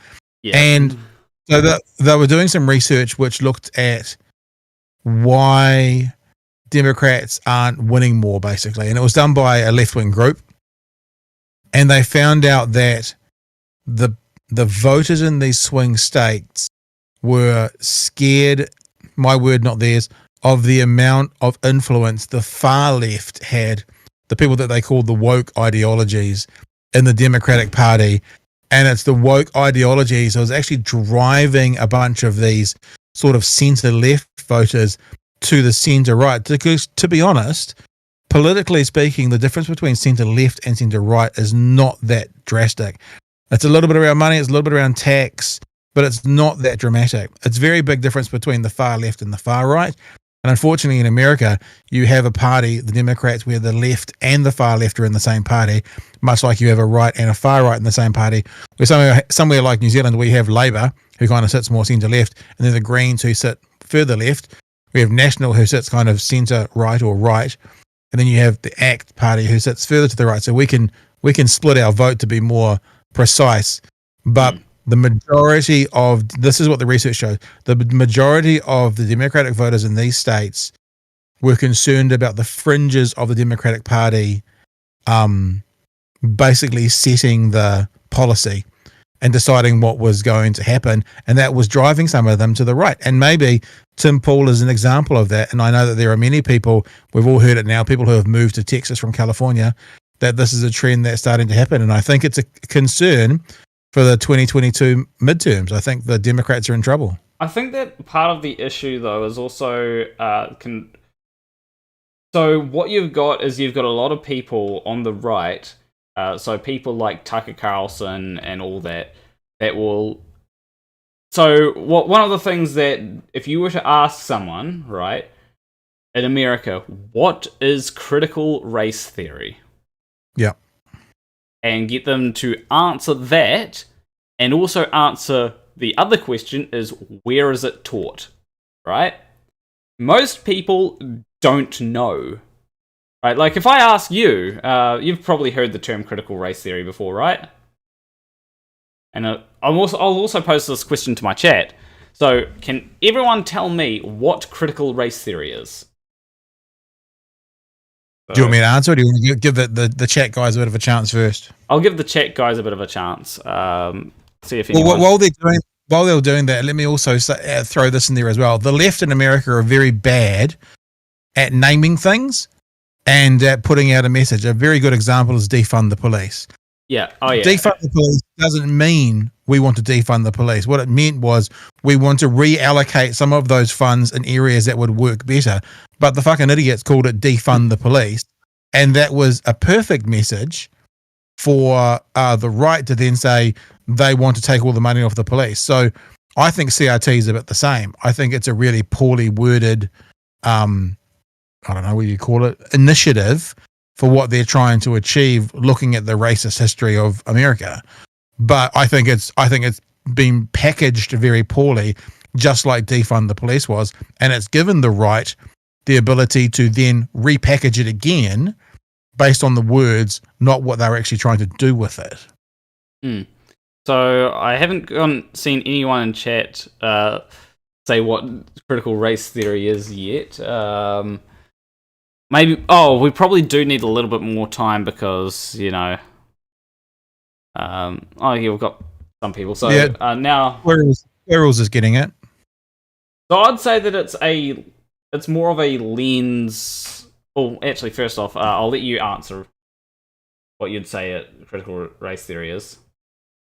Well, I guess sort of nutshelling it, it's looking at the systemic issues of racism in America and locking them into how that still impacts on society today. It's teaching like an accurate history of America and the parts of America, and I'll say parts, and I know others will say all, that were racist, and the flow-on effects to how that impacts society today and what it's doing to those same communities today in a very broad nutshell. Yeah, pretty much. Now, what happens is all that nuance, right? So I'd say that it's a lens of looking at the societal issues of America, the racist, looking at it through the racist history and how how the history of racism in America has led to what we have today, right? Yeah. And we've got people here saying it was supposed to be the acknowledgement of inherent systematic biases based upon skin color. Yep, that's another way of putting it.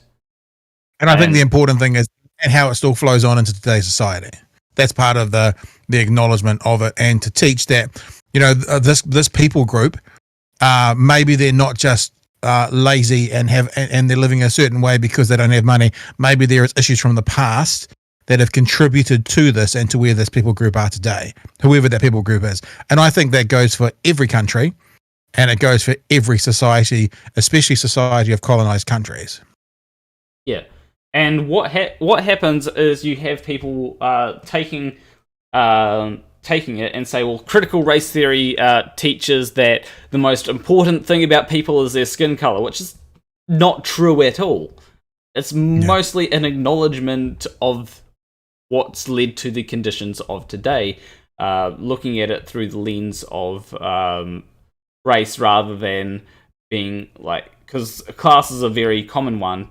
A lot of people will try and reduce it all the way down, just try and reduce everything down to class and say, well, the reason why black people are is they're just in a different class. And it's like, well, the reason why black people aren't doing as well as white people is because they're just in a different class. And it's like, okay, why are they in a different class though, you know? And then they'll say, this is what's being taught in primary school. And it's like, no. And so, because critical race theory has been around for years, and I think it's been around since like, let me just, how long has it been around for? It originated in the mid 1970s. Yeah. Yeah, and look, the as I say, I think there's a messaging and stuff that the left are very poor at, especially in America. I think it's probably the same here, though. It always seems that, and the right is much better at kind of getting together, and that's why in a place like America, where since 1994 the right have only won the popular vote once, that they've had presidents there for half the time because the right's much better at getting together and getting as many people out as they can. It's the same in New Zealand, probably most Western countries, that the right is very good at organising and the left is quite disorganised and doesn't message well. I don't know why that is, but I think you're probably starting to see that a little bit now around the COVID situation in New Zealand. The messages from the left aren't coming out quite as clearly, and the right's being able to take that what's going on, repackage it, and let's say put it out more simply and clearly, which might not be accurate, but you know, for a voter, simple and clear is a good way to receive a message. Yeah, I think that also it comes down to the amount of I think that there's a number of factors. Like I think that the right is really good at weaponizing fear. Right? Yep. What they'll do is they'll not just fear, but division as well. So this is things like fear of immigrants, right? I mean, what was Donald Trump's whole thing in his first campaign? Build the wall, right? That was basically tapping into this fear that people have of immigrants. There's been, they'll say something like, the left wants to defund the police, get rid of the police.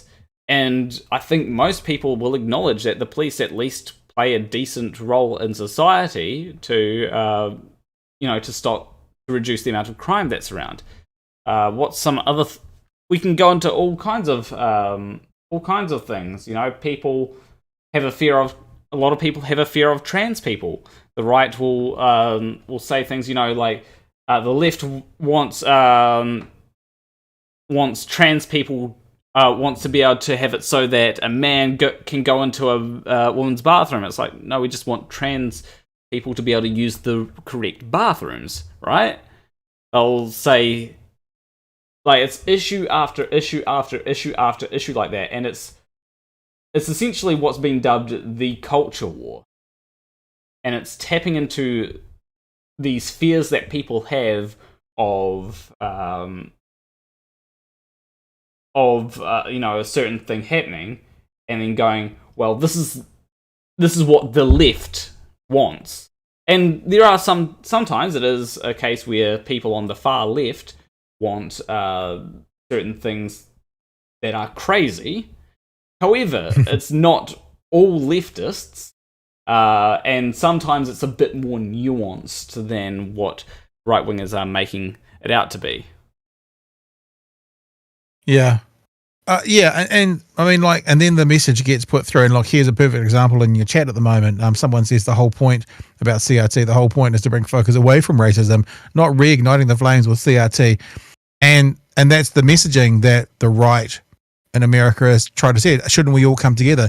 Now, typically, that messaging comes out when they have an agenda that they want to come together, not necessarily based on merit. And this is something that, and I think us here in New Zealand, we're quite lucky because we have the treaty. Not saying it's perfect, but we also have settlement. So we are sort of on some level redressing the ills of the past. Not entirely. I'm not saying it's fair and valid and it's all done, but we at least are acknowledging and trying to sort out the wrongs that were done in the past.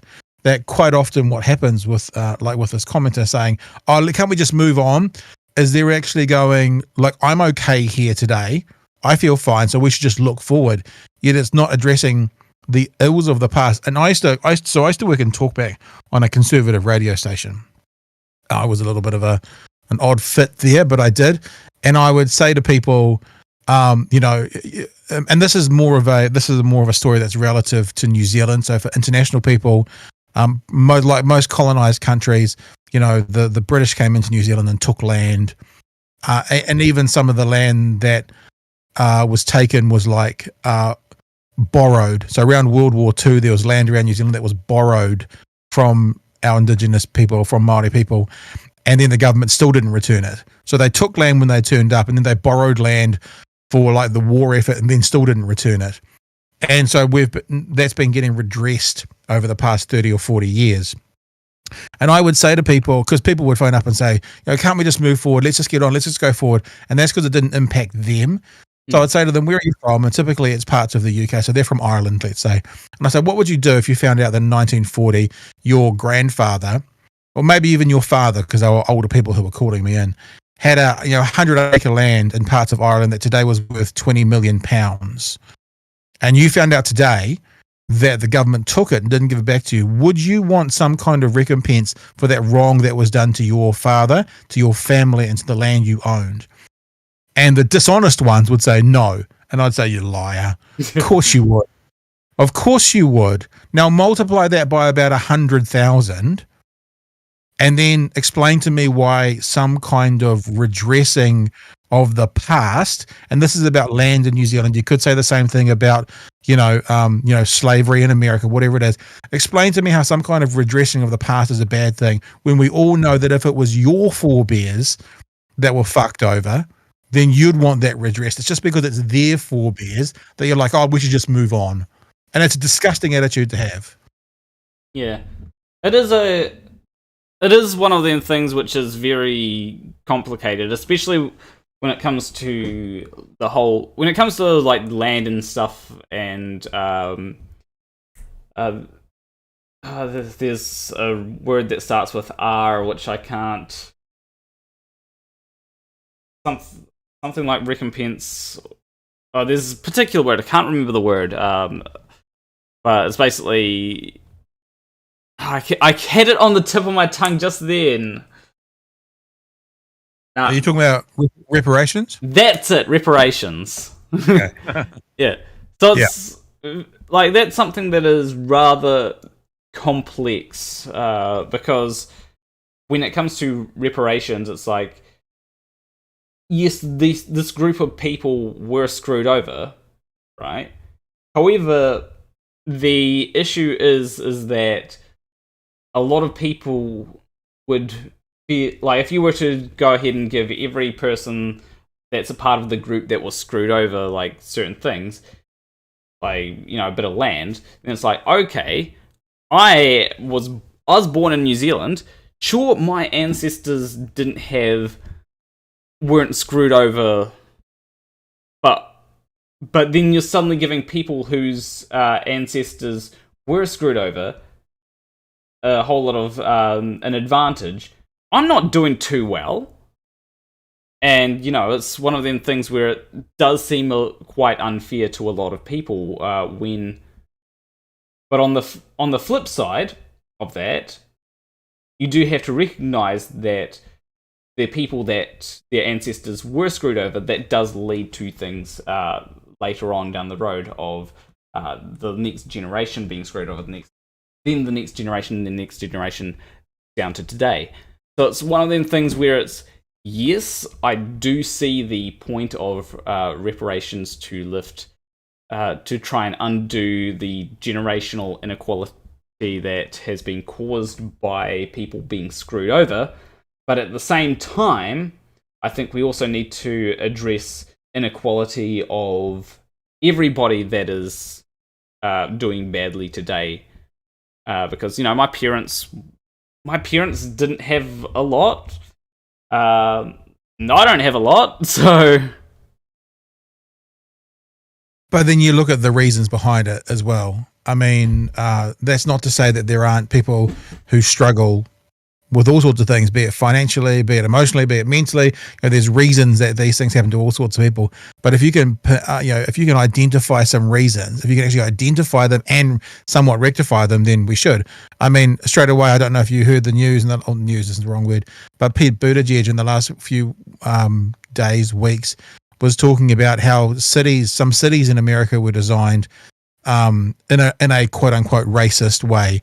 There was places where bridges were built low enough that buses couldn't go under them from the inner suburbs where predominantly black people lived. So for them to get to the beaches, it was like a much more arduous trip. So what happened? It was really only white people on the beaches. Now that wasn't segregation by law, but it was segregation on some levels by planning, by the council planning to keep people apart. Now that's impacts that society in a large way. I mean, there's lots of very famous examples, like the Tulsa race massacre. And Tulsa was a place where finally they were trying to move forward and, give the black community their due rights and give them, the land. And they built up communities, and they were being successful, and they were making money. And that was, I think it was in the 1930s. And then what happened when, I guess I'd say local racists, but local white people saw that this community was thriving and doing so well, as they came along and killed them all and burnt them down. That was like less than 100 years ago. Now, I just think about that owner of that black shop, well, the shop owned by a black family in the 1930s, what wealth could have been passed on to that person's descendants today? It could have turned into a massive, we have a shop in New Zealand, I think, called Smith & Co's, which is an institute of, sort of 200, or not 200, but 100-year-old store, and that family is worth megabucks. So it's not only that there was slavery and there was people kept as property, which is disgusting to start with, but then it goes on that when there were opportunities for the community to thrive, that was taken away, and when they did start thriving, that was taken away.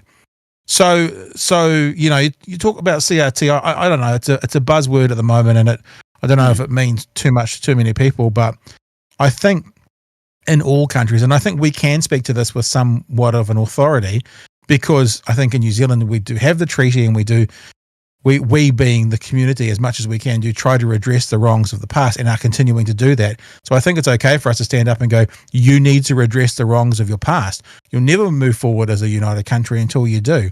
I mean, you take it on a personal level. If someone wronged you really badly, it's very hard to move forward without an apology until you get that apology, and then you can choose to move forward or not. Multiply that by 1 million, and that's Indigenous people, or that Indigenous people in America, New Zealand, or the black community in America being fucked over for 400 years. Yeah, I think that as I said, I think that it is a complex situation, because I definitely have heard a lot of people that will take the position of, if we're giving money to, because the whole thing in New Zealand, the Treaty of Waitangi, that was a long time ago, right? Very long time ago. And about 200, no, not quite 200, I think 150 years. 1840. Yeah, so 170. 170 years ago. 170. So it's something that is a long time ago, and people today really had nothing to do with what happened back then. Now, have certain people benefited from what's happened back then? Yes. Absolutely. No doubt about it. Right? The issue comes down to, alright, there's no way to really... Now, you can give money to the iwi, right? And that actually is fair, and I'm going to get to that. But that doesn't necessarily address the problem of Māori people that are living in poverty today, right? Because not every Māori person is part of will go to the marae to get food or whatever. Or something like that. However, what can be done, right, to try and help Māori people and to also address the wrongs of the past, is to give money to iwi under the condition that they will use it in a way to uplift their communities, to build communities, basically. And I think that would be one way in which maybe that is a thing that I have no doubt that there will be some iwis that will do that, right? But that would be one way in which we could try to work towards something to fix more issues than just one issue. I think that we need to try and fix multiple issues rather than just one issue. I think the difficulty you get into is if you try and right a wrong and then tell the wronged people, but you must solve the problem the way we say, i.e. it's only going to be given under these conditions. I don't know how much of that wrong is being righted. I mean, I think most iwi, most iwi would probably prefer to have their land back. Yeah. Which is an impossibility because, through the years, other citizens have bought the land and it's changed and it would be an impossibility. Yeah. So therefore you got to find what's the next best solution. And it would seem to me the next best solution would be, a financial agreement for what that land was worth. But I think if you talk to anyone in any of the iwi, they'd probably say would rather have our land back than anything because it's sacred. Absolutely. But they can't do that, so they've got to go to option 2. And I think there are many iwi who are doing many good things with the money that have been given to them. And I think that so put it this way, right? If my kids were living rough, whatever, yeah, and I got a big settlement for some reason, I don't know, I got an ACC settlement or I sold a property or whatever, and I had money come into mine, right? Doesn't mean my kids are going to stop necessarily living rough, because there's a whole bunch of things that need to happen to get that to go along. There's other issues there to be sorted out that then addresses that issue. So I don't think necessarily money to an iwi equals, statistically speaking, where Māori are on things like poverty levels. Yeah. But it doesn't mean that land that was taken from that group of people shouldn't be redressed. I think the other thing is it means that there's not really an easy and simple solution. Yeah. But I think when you can see a way to address a part of the wrongs, you do. And a part of the wrongs is money for land. And it sounds a bit ugly and it sounds a bit kind of capitalisty, icky, but I think that's an obvious, starting point for the solutions. And maybe once settlements are done, and there will be a finishing point, the next thing to go on to is how various sectors of the community are living and how we address that and how we start to help those stats improve as well. Yeah, because I think that it is a big thing where we do have it becomes impossible, well, seemingly impossible at least, because So one of the things is there are a lot of Māori that are in poverty today, undoubtedly because of what's happened in the past. Like no doubt, right? However, the issue comes, okay, we just give money to do we just give every Māori person a $1,000 check? And it's like, well, yeah, that would probably help. However, that doesn't differentiate between Māori that doesn't differentiate between people that have been affected by it and people that may not have been affected by it. It also doesn't. You've also got people that might be white that might have been affected by it, or negatively affected by it, that are not getting a check, right? And it's like, well, I think that or people that aren't Māori that have been affected by it that might not have gotten a check. Like we've got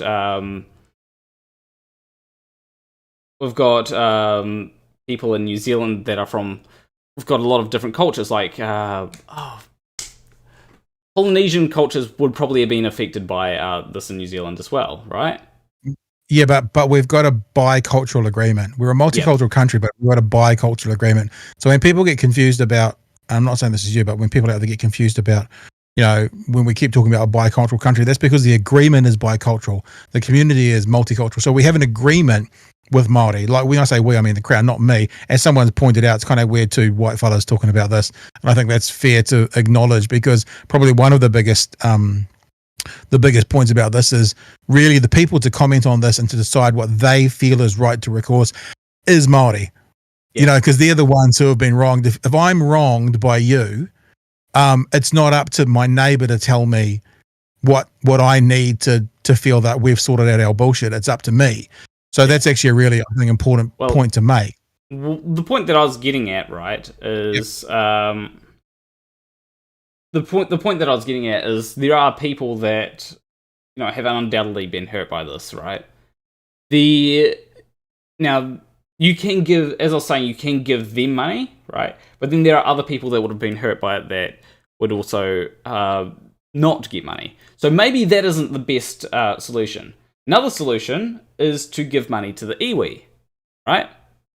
And the issue comes with that is, now I think that's probably a better solution, right? Because the iwi would have been the ones that actually owned the land and all that. The issue with that solution is that it's not going to help everyone that's been put into poverty by the things in the past. The issue, although the overarching issue that we should probably acknowledge, is that there is no perfect solution. There is no perfect solution to this. It's always going to be a solution that one person is going to say, well, going to put their hands up and go, well, what about me? Right? Whether that person... No, you're right. There's no perfect solution. And I think we're kind of talking about two different things as well. We're talking about, poverty amongst the people group, and we're talking about righting the wrongs of the past. I think the poverty amongst the people group, that's a much bigger conversation, because it comes down to almost, we were just talking about CRT, similar things. I mean, the institutionalized racism, that may or may not be the right term, but certainly negative consequences towards Māori in the country is still very evident. I mean, there is a lot of research that says, when Māori go before the courts, charged with the same crimes as a non-Māori, primarily a Pākehā person, that they get longer sentences, harsher sentences for the same crimes. So that I think there's two things. One's a societal issue, which is what you're talking about with poverty. One's a correcting the wrongs of the past issue. I actually personally think they're kind of two different things. They're probably connected, but I feel like they're two different conversations. And I feel like you right the wrong by giving the landowner some kind of settlement or agreement for what their land was worth.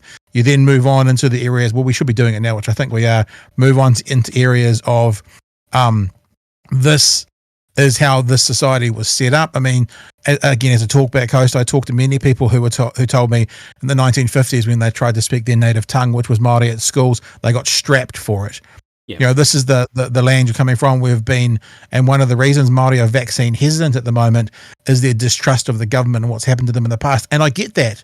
Completely get that. If you've had a particular group, no matter who it is, whether it's a church or a government or a agency, treat you and your father and your grandfather like shit for 60 years, then you're going to be nervous about what they're saying today. I get it, right? So I would just say again, I think that on some level we're kind of talking about two different things. Although I'm saying that, I'm not the person to get the answers from, so that's how I see it. I'm probably maybe someone else would be better. I'm probably not the person to get the answers from either, like, because. But I think the thing that we can talk about, and it does relate to, is New Zealand as a general model. And I think as a general model, compared to the rest of the world and compared to places where reparations or settlements or wrongs need to be righted, we're doing it better than most. I'm not saying it's perfect. I'm not saying it's worked out. I'm not saying we've got it all sorted, but we're doing it better than most. And I think, coming back to your original conversation around CRT, parts of America, and this is the left versus right things, parts of America won't even acknowledge the racist past of America's life, and you'll get another part of America that's all they'll do. And probably somewhere for the real conversation is probably somewhere in the middle. I don't know which side of the middle, but somewhere in the middle. Until they actually get there, they're not even going to be able to think about moving forward, let alone moving forward. Like, one of the things that I find that some people do is they have this really simplified version of things. Like, you can see this in conversations with, like, the wage gap is probably the conversation about the wage gap is the biggest one, I'd say. Whereas you've got people on one side that are saying, well, women make 73 cents for every dollar that a man makes, right? And the issue that you get there is that is generally true. However, there are so many things that go into that it actually becomes far more complicated situation. So,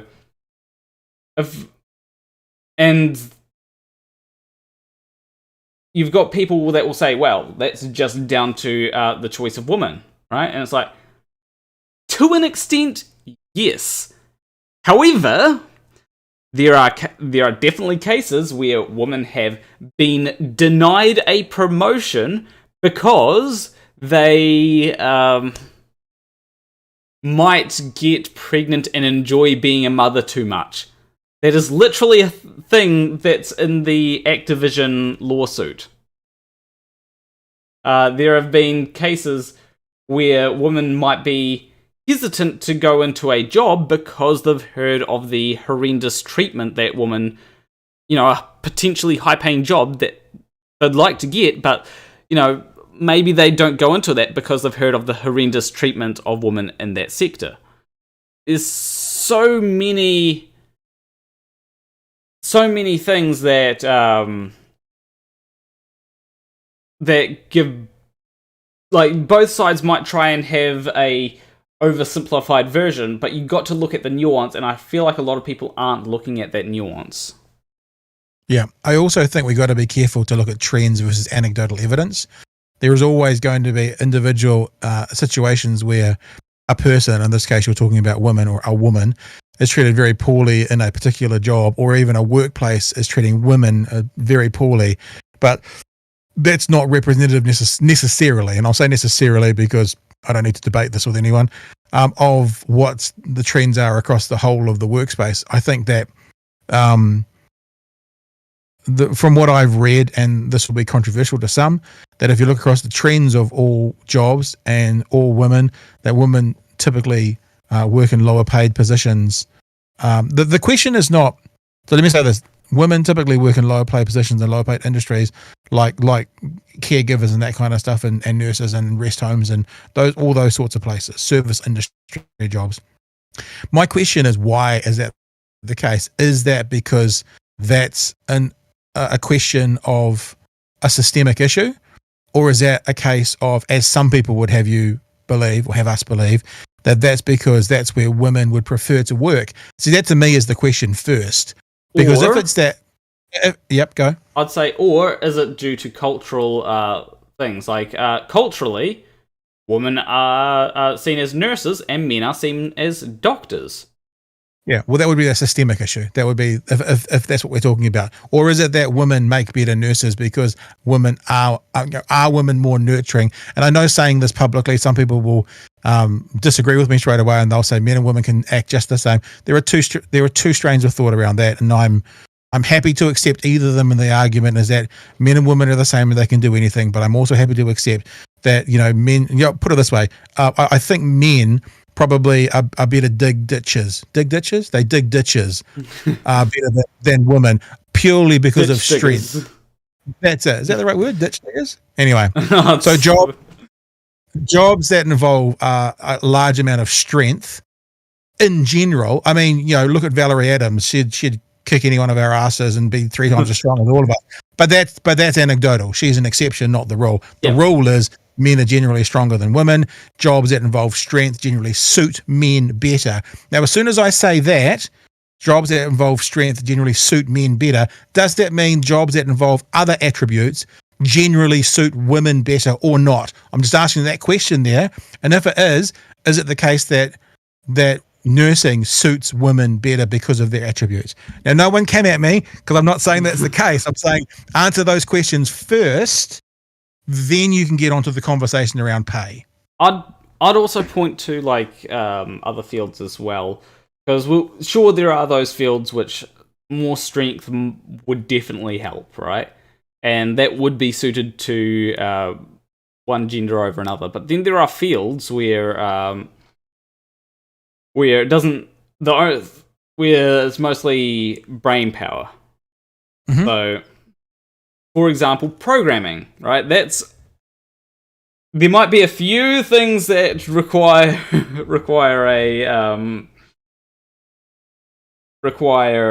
strength. Like if you're trying to hit the computer hard enough so that it works, that's going to require a bit of strength. But the thing is that programming is male dominated. And the question comes down to, okay, why? Now, there's 2 ways to look at it. The 2 ways that you can look at it is that either that as more men went into that field, maybe men found it more appealing. So there's actually probably heaps more ways to look at it. So actually, let me just try and lay out the facts. So it used to be that programming had more women in it than it does today, right? And so that the amount of women programmers went down. Like you hear about all these people that, like the person who wrote the thing for the NASA going to the moon, right? That was written by a woman. There's also heaps of other things like Cobalt, I think, was developed by a woman. All those different things. So that's been a trend that's been happening, and a lot of sectors, a lot of people in the industry are saying we need more female programmers to reduce this disparity. And also the value of programmers has gone up. So there's 2 ways of looking at this, and I don't think I can say which way is absolutely the case. One way that you can look at it is over time, as more men have gone into the field, it's been seen as a more valuable profession, right? Because of men. On the other flip side, you can say, well, as the profession has become more valuable, more men have gone into the fields because men are usually encouraged to get a high-paying job more than women are. That's the ways that I'd probably say is likely. Now, it could be a third way. Is there a third? And this again, I don't have answers to these questions, but I think there's a question to answer, and we do hear about the male brain, female brain conversation sometimes. Is there a male brain and is there a female brain? And if there is, does a particular, like they often talk about men being more logical. I don't know if that's true or not. I haven't seen the research, but if there is a difference within the brain and how we think about stuff, does one of the brains suit the programming skill set better than the other? And if it is the male brain, could that be a reason? If we were to, but the thing is, that wouldn't explain the reason why there were more programmers that were female back in the early days of computing.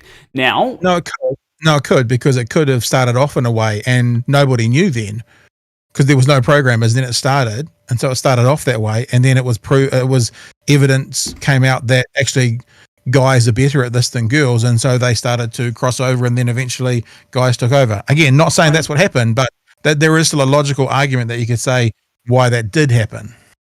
I think that you got, like, there is an argument, but the argument that I'd make is not so much that there's evidence that came out that men are better at this. I'd say that the way that I'd say it is maybe more men already had jobs that were more strength orientated than brain power orientated, and maybe more women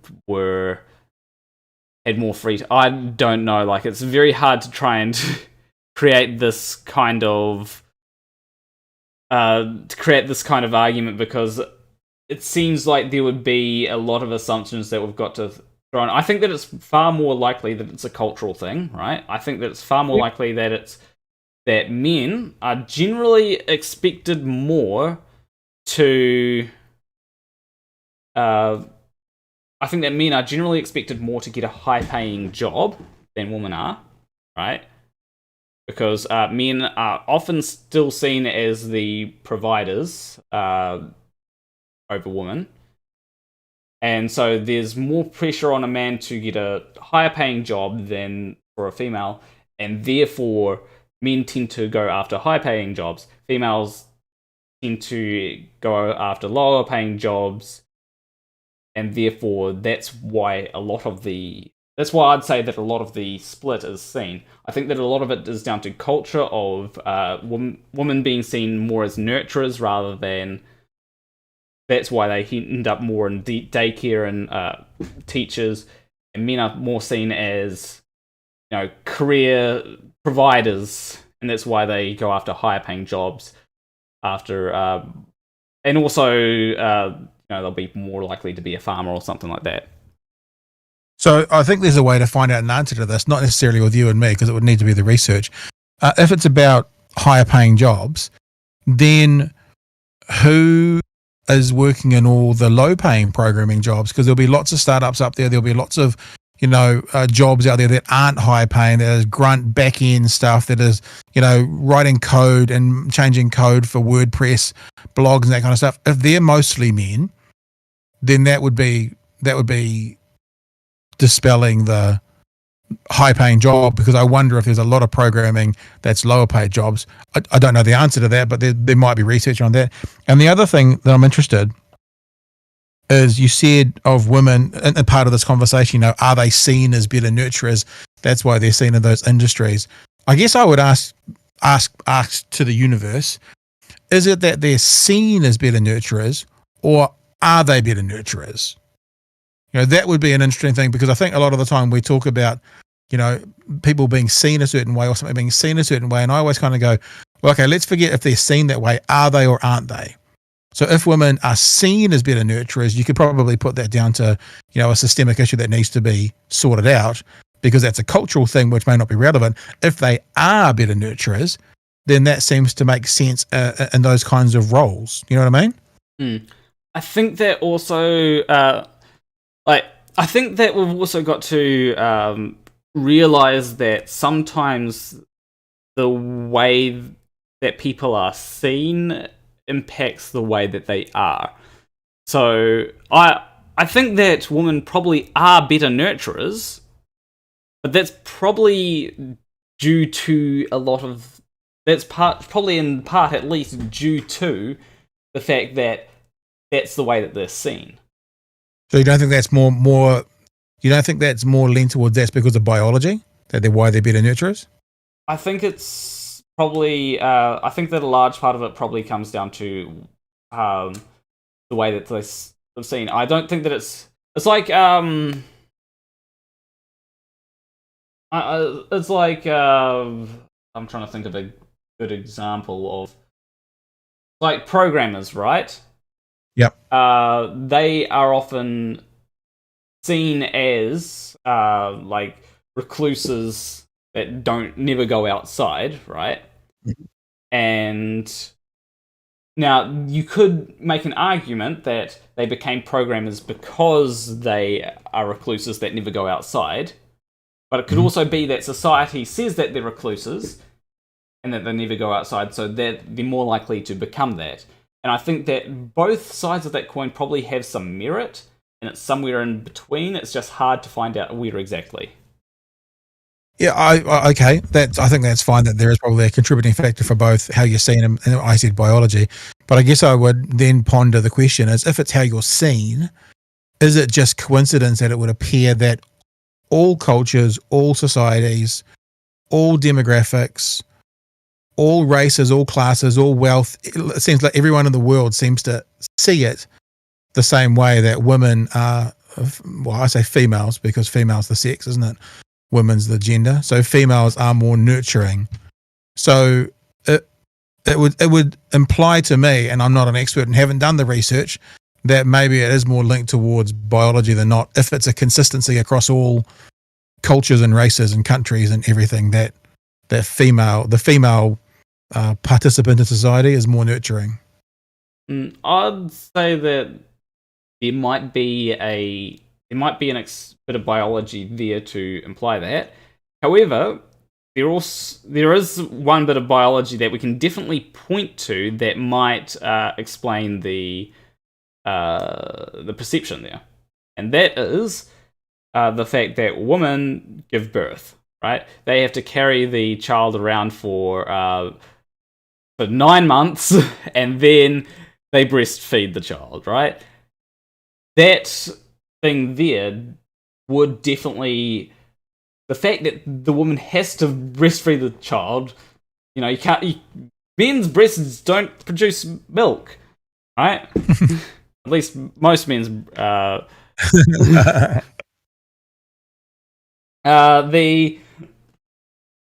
the thing is that, with that kind of thing, it definitely leads a lot of credence to the idea that a big part of society would perceive women as being more caring, because, I mean, like, we do associate breastfeeding with caring. At least I have that association there. Now, is it likely that there has been an evolutionary advantage to women being more caring than men? Absolutely. There is definitely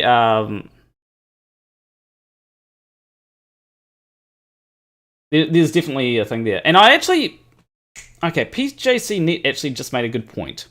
Since you've changed the subject, I'm back. Look at animals. Are mammals more nurturing because it's expected?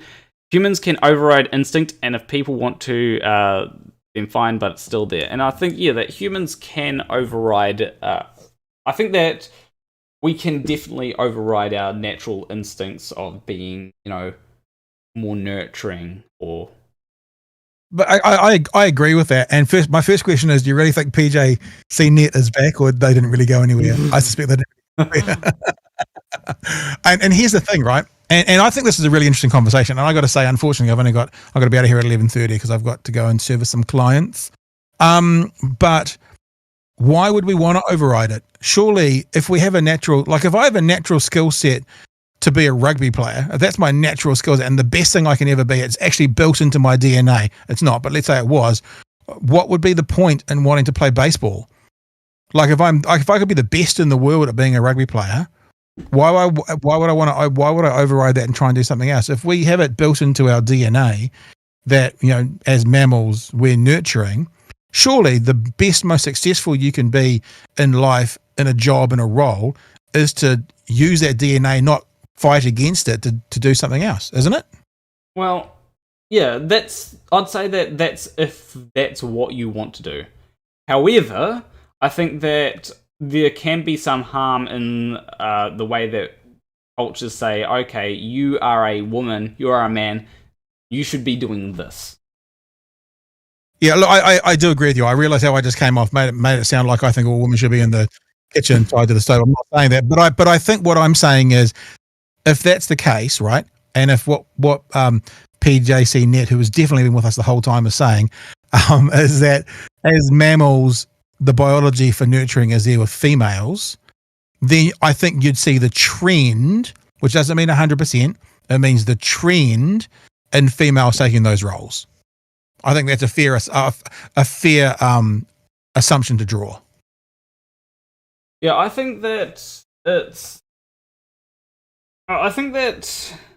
what it's one of the things is a lot of this is quite complicated, and due to our modern, due to how the modern world works, and the fact that if you're a woman, you don't have to be a certain way. If you're a man, you don't have to be a certain way. I think that these days the overlap between sexes and genders is becoming more. There's far more of an overlap there. So I think a lot of I think that a lot of the way in which society operates and the way in which the sort of jobs that people can decide to go into, I think they're becoming far more overlap into fields that people want to go into. And I think that we shouldn't discourage people from going into what they want to go into because of their gender or sex, obviously. But I think that we should encourage people to go into fields. I don't think we should. Yeah, we just shouldn't discourage anyone from going to a field. I think that if you want to go in a field, you should be encouraged to go into that field, especially if that field is not one of those ones in which is typically seen as your gender goes into. Yeah, and look, I agree with you, and I think I have to be careful. I'm sort of more talking about like all of society issues, and I don't ever want to suggest that I would say to them, you will have to be, mums and nurses or whatever. So I'm not saying that. I'm not saying people can't do what they want to do. I'm saying if you look at the trends overall of society, is it more likely that because of I'll take two steps back. If there is a natural and nature component to biology which makes a particular sex more nurturing, is it more likely we would see that in the trends? And I'm suggesting it is more likely. That doesn't mean that you have to be a mum or a nurse or whatever. Do whatever the fuck you want. I don't care. But that's all I'm saying. I'm saying you could probably see it in the trends. Yeah. One of the things before you have to go, there is something that I want to talk about to do with your show, actually, because you've got a few very interesting sounding debates coming up. Yeah, well, I was just going to say as well, are you cool with me? I was going to put the link to the anti-vax one last night in the chat. Is that all right? Shall I do that? Yep. Is that okay? So if I put that in there, it'll come up. That'll be the link to the anti-vax. But yeah, I've got some interesting. I run two or three different content products. I do. My main sort of podcast is called the Department of Conversation, which we watched a clip on earlier, and that's sort of talking about just having interesting conversations with interesting people. I've also started up something recently, which is what I did last night, which I've put in the link, which is I call Big HN, Big Hairy News, and my company is Blindfish Media, so you'll see that in the chat when it pops up that I put a link to the one last night. And that's actually a product I'm building to probably start properly next year. Might be a daily thing, it might be a weekly thing, but it's sort of looking at news of the day. And the third thing sorry, you go? I'm going to ask, have you posted it in the chat yet, or? Yeah. So I'll watch how long it takes to post. You might want to send it to me and I can post it in the chat, because I think it's not I think what's happened is it's just not. Yeah. And the third thing I do is a product called Elephant TV, which I started about a decade ago, gave up on it and started again. And really what that is talking about the elephant in the room, having debates that are going on in society. Like what we've been talking about today is actually a really interesting one. I've kind of taken a few notes down thinking, the nature versus nurture roles in society would be a really interesting debate to do. Yeah. So I did it a few weeks ago with Julianne Gender from the Greens. She came on and we did a debate on housing.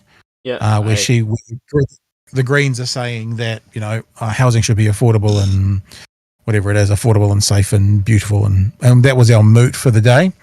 Yep. I've got one coming up on Wednesday night where we're talking about hate speech. So I wanted to just add a bit of a comment on that because that's one of the things. That's a very interesting thing that I'm going to definitely watch, right? Yeah. When it comes to that one, like, what is the particular thing that each side is saying? I'd ask.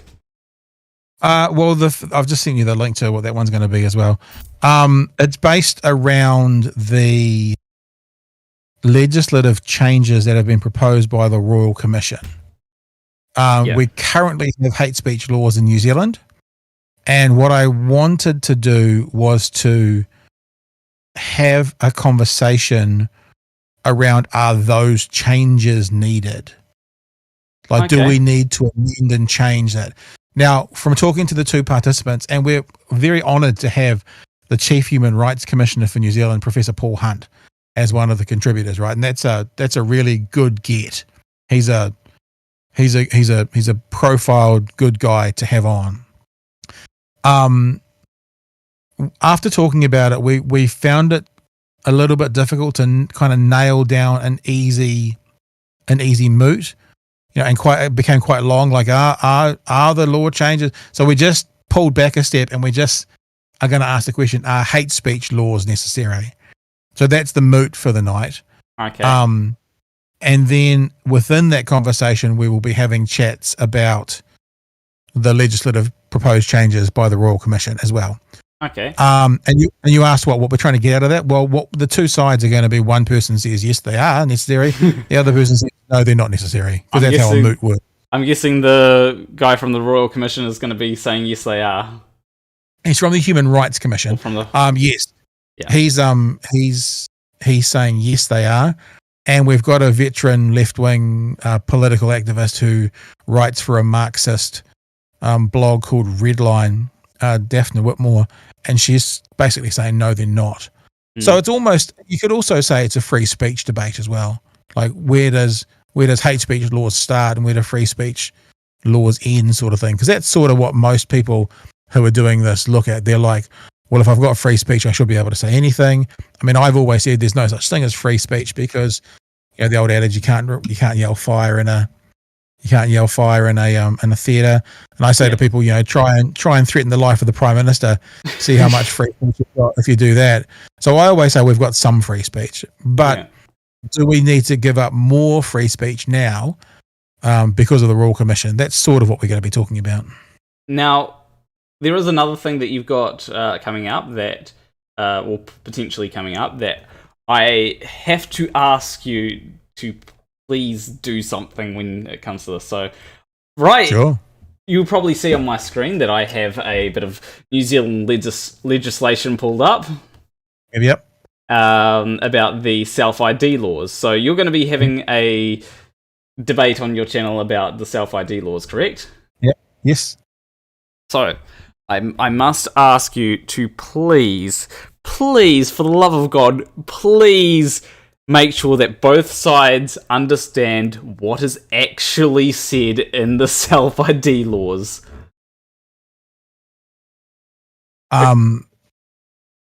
Yeah, well, that'll be their place to set up, and if they don't know what's been actually said, that'll work against them for the debate night, won't it? Yeah, because one of the things that right here clarification of status of birth certificates as evidence of sex and gender. New clause 82 clarifies that, and when I say 80, it's 80 in brackets too.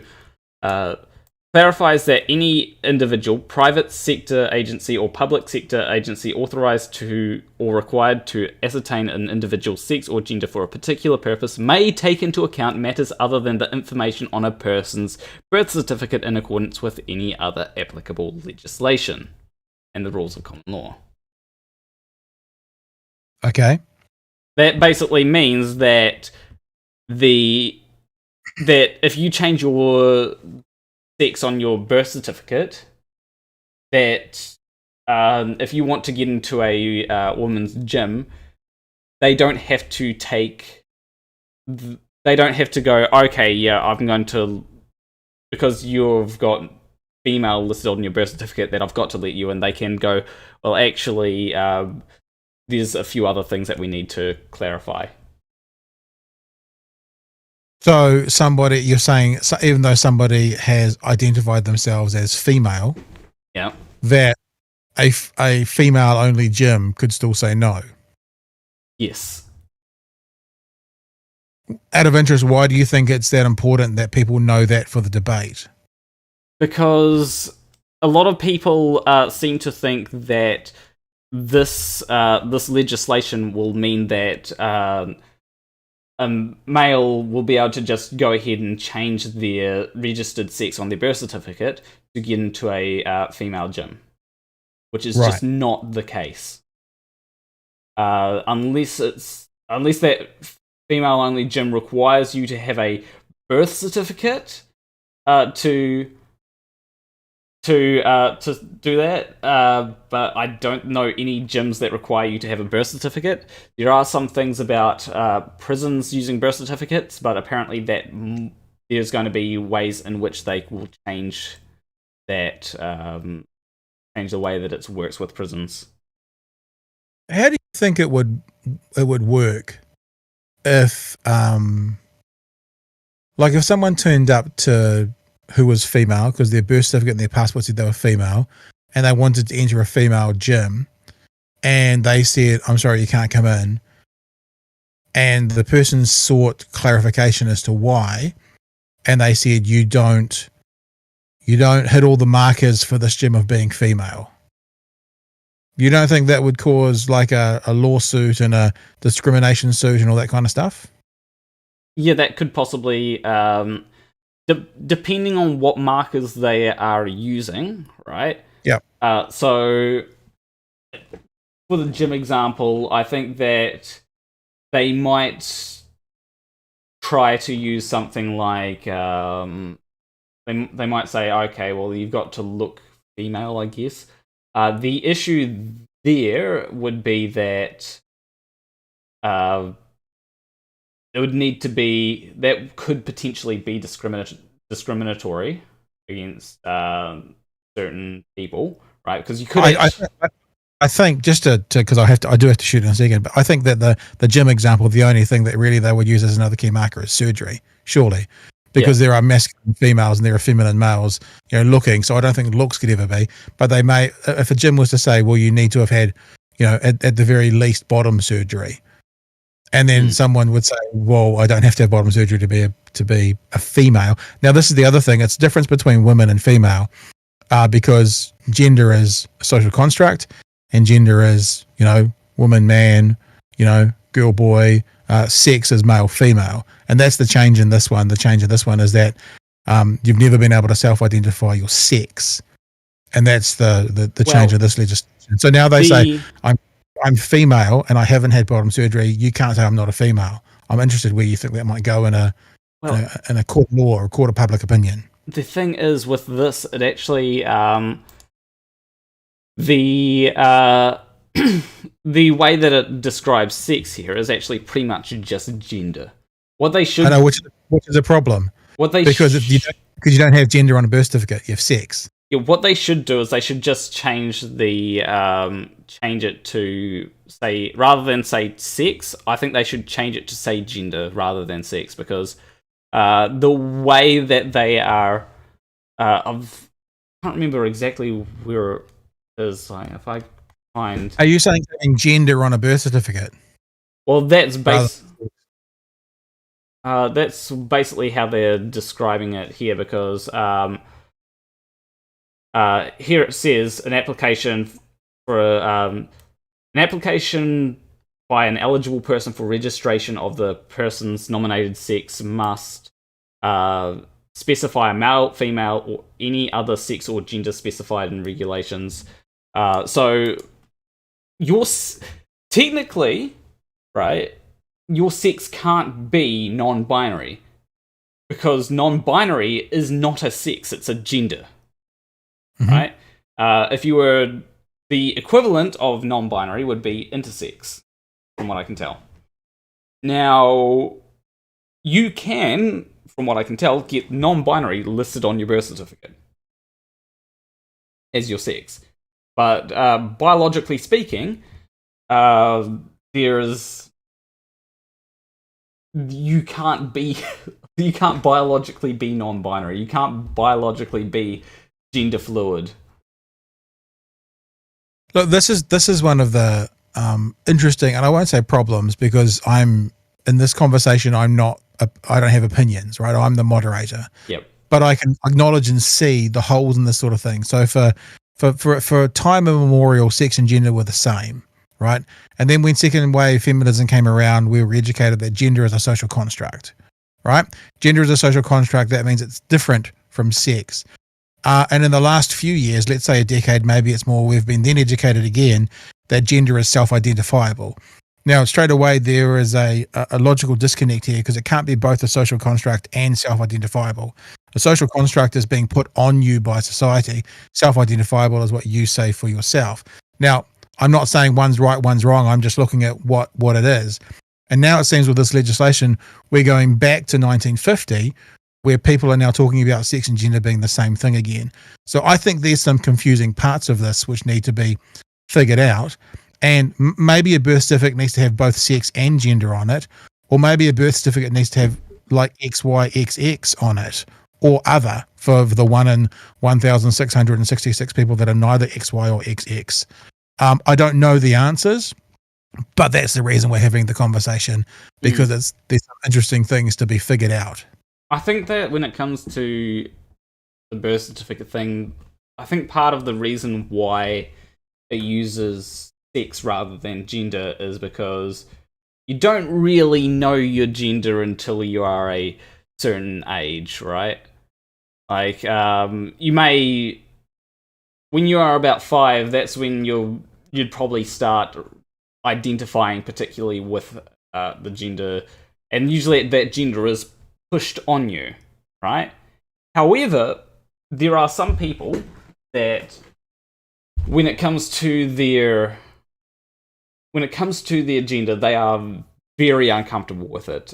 This is called gender dysphoria. I think everyone knows about this. But the idea there is that you are so uncomfortable with your gender that you want to change it. And just because, and I agree that gender is a social construct, so a lot of people will be like, okay, I don't like this gender, I'm going to change it. That's the whole self-ID thing, right? Because there will be people that will treat you differently, right?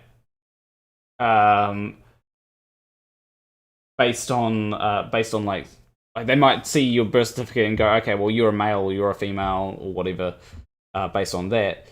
The self-ID thing only really counts for like birth certificates. As far as I can tell, I might be wrong on that, but it's just you change your birth certificate and it reflects the gender that you are.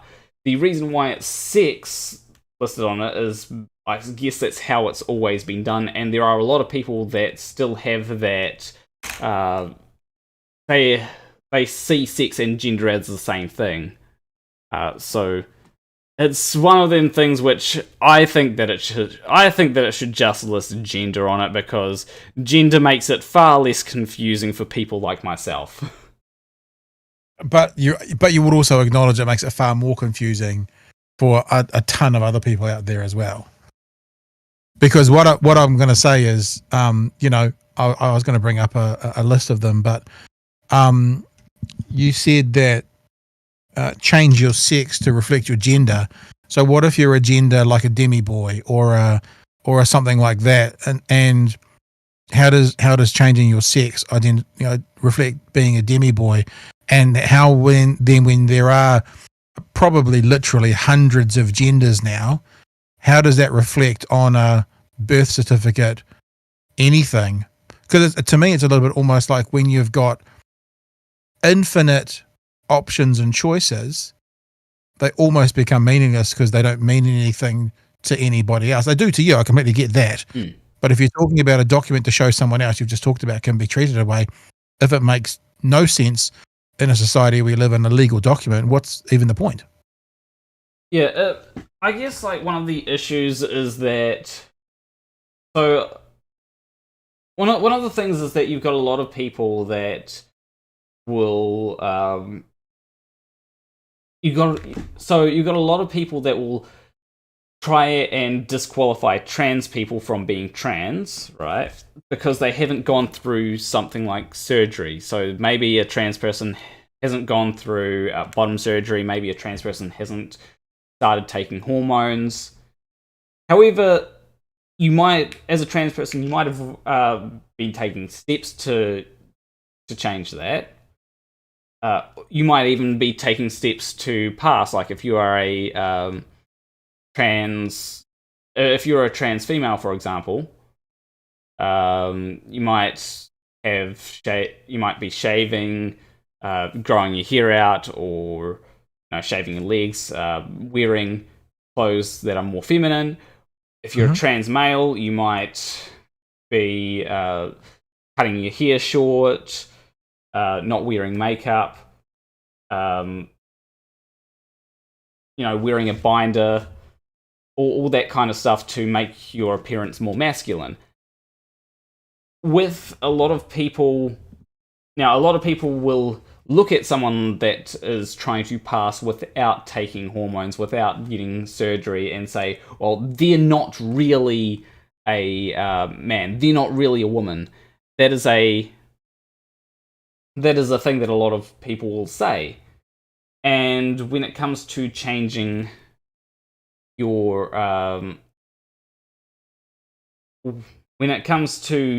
these things, or making it easier to change these things based on that is what it's trying to accommodate, because we don't want to have to say, okay, you have to have gone through hormones, because sometimes it is difficult for people to get hormones.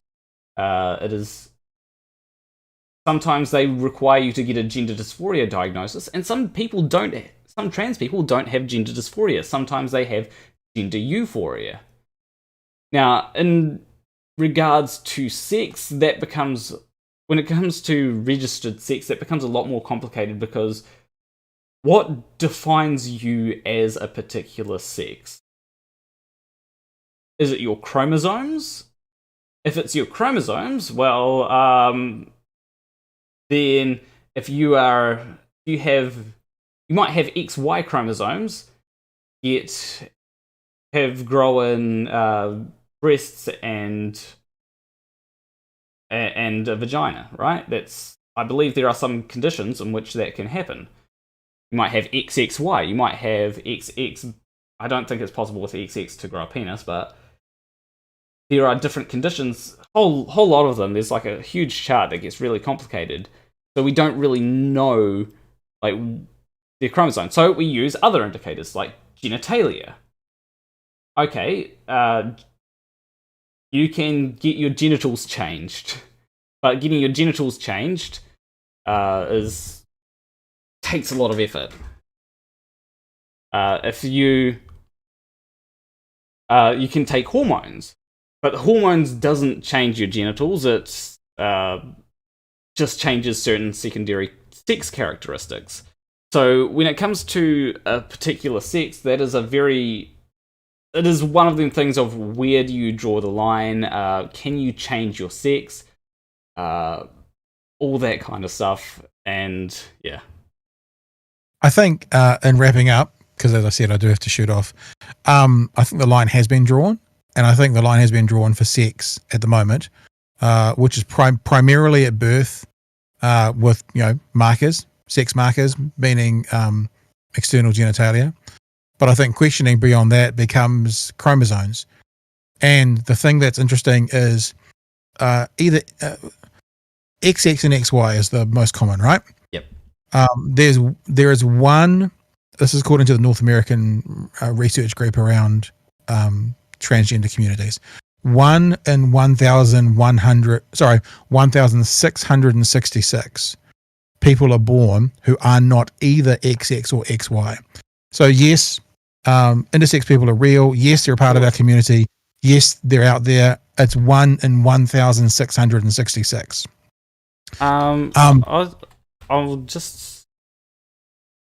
I'll send you the link. Okay. I see this here. It's about 0.018%.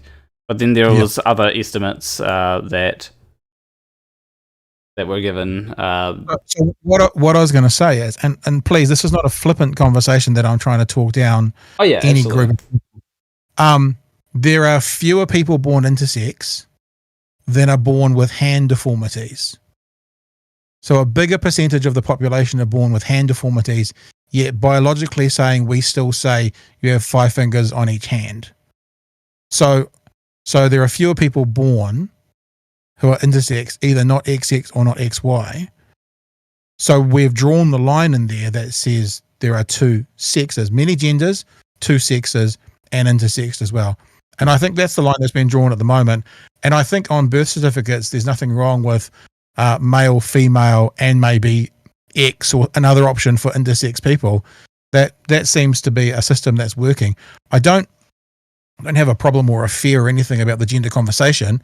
And I think this, what you and I are doing right now, is the exact reason why we're having a sort of debate on it, because I want to be a space that can have, because I'm not an expert, right? That's not me. So what I'm saying right now is just a buff-head layman kind of thoughts around this thing, who thinks about this a lot. But I want to build a space, which is what Elephant TV is, for people to have these conversations in a safe, like we've got 2 academics coming on. One of the academics is, well, I probably shouldn't say, but she has just confirmed with me this morning, transgender academic out of Auckland. Another one is a philosophy academic out of Melbourne. So it's not going to be, 2 activist people slogging at each other. It's going to be an intelligent conversation around what this means, what it is, what it means for society from an academic perspective. And that's what we're going to do. So look, I think I've always said this, and I'll say it again now, that this particular conversation around gender, I think it's been demonstrated in this conversation, sort of there is still grey area between what is sex and what is gender, and it's becoming more grey, that we don't currently have the words in society to have this conversation properly. Like, we yet haven't figured out what it is. And until we all come to an agreement on what sex is and what gender is, it's a little bit like talking before about you need these foundations set first. Right now we agree that that's what that means. Now we can go on to the second part of this conversation. Whereas at the moment it feels like we haven't set the foundation, but we're talking about how good the roof looks. And it's like we're not, I feel like we're not there yet. And I don't want to say that to minimize anyone's personal experience or their lives or who they are or how they identify, but I want to have the safest situation for everybody. I want to have a society where we can have these conversations in a respectful way. I want people to be safe. Whatever you want to be and call yourself, and it doesn't impact me at all. But I also think that, this legislation that's about to go through, and again, I'm not saying I'm against the legislation. These are the questions I'm having. What's the last legislation that we changed based on someone's feelings? And I say that not based around anything derogatory. It's like, because it's clear I can change my legislation, a piece of legal document on how I feel, and we're changing laws now based on feelings. I'm wondering if that's okay. Maybe it is. I'm wondering if that's not. I'm wondering where that leads to next. What's the next law we're going to change based on someone's feelings, as opposed to something tangible that can be measured? You can't measure gender because it's only about the internal person and how they feel. Not that that's not valid. I'm not saying that at all, but it's not measurable. And setting laws for things that aren't measurable is at least a conversation to be had. I was going to say it's concerning. I won't say it's concerning. I'm saying it's a conversation that needs to be had. And you know what? There's something that I agree with, agree with you on there. I think that the current government in New Zealand is doing more laws based on feelings rather than trying to actually make things in society better. I think that a lot of, don't get me wrong, I support the self-ID law. I think that it is I support it. However, I think that there are other things that the government should be doing to try and make society better, building more state housing, that kind of, doing more to address climate change, doing more to address plastics ending up in the ocean, and that kind of stuff. I think that is something that we need to focus more on. Whilst this is a good law, I just think that there are other things that we should also be doing, and I think that the current government in New Zealand is actually lacking on those other things. Well, hopefully, if nothing else, we can add to some of the social discourse about this week, obviously, with hate speech, and hopefully some stage before Christmas, with the conversation around the birth, deaths, and marriages law. And you say you're a supporter of this law. I guess where I'm sitting at the moment is I'm still learning. I don't say I'm in support of it or against it. I have lots of questions around it, and often I pick debate topics that interest me, and I think that I find an audience of other people who it interests as well. And I've got another one coming up. Definitely, I will be definitely watching that debate that you'll be having. I am very interested in it. And when will that debate be coming up, do you think? Well, I'm trying to do one of these debates a month, and so the one for this month is happening on Wednesday. So hopefully, we can't get too close to Christmas, but maybe I haven't got a date yet, but maybe the first week of December, maybe. I'll go back to my two people today. See, I had someone just confirm today, because lots of people turned it down because it's controversial. I get that. So there was a lot of people who said they didn't want to be interested in talking about it, etc., etc. But I've had a couple of people who have said yes. So if I can nail them down this week, maybe we aim for the first week of December. And I always try and do it New Zealand time in the evening, because then it makes it easier for people to connect and participate in. Yeah, especially it'll be live streamed, and there'll be the chance for people to ask questions from the audience, just like this Wednesday's will be. Especially seeing as, I assume most of your audience is in New Zealand. You want to... Yeah, probably. Depends what I'm doing. Depends what podcasts I'm doing. I mean, for the start of this year, I was getting 70% international audience, but that's because I had quite a lot of international guests, like a Blue Wiggle and like Russell Howard, the comedian. And but normally it's probably the other way around, 70-30 New Zealand to international. Yeah. All these laws are mostly New Zealand, so... Although it's an interesting conversation still about hate speech laws. It's an interesting conversation still about self-identity. So there's still a worldwide possibility, even though they're definitely kind of based around current potential New Zealand legislation. Yeah, and I'll be asking you your thoughts after the debate on. Yeah.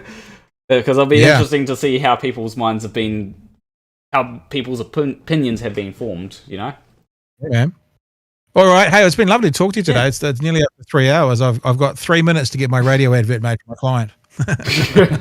Oh, geez, you probably should have been like, okay, we need to go right now. Oh, it's all right. I didn't want to rage quit like our lady did last night. That's fair. All right, so everyone, leave a like and subscribe if you like this stream. Leave a comment letting me know what I should do for future streams and what your opinion on the subjects that we've talked about today are. I'll probably leave quite quickly so that we can let Pat go. Leave a... what did I say that? I will see you in the next stream or video. Between you and me, thank you for watching.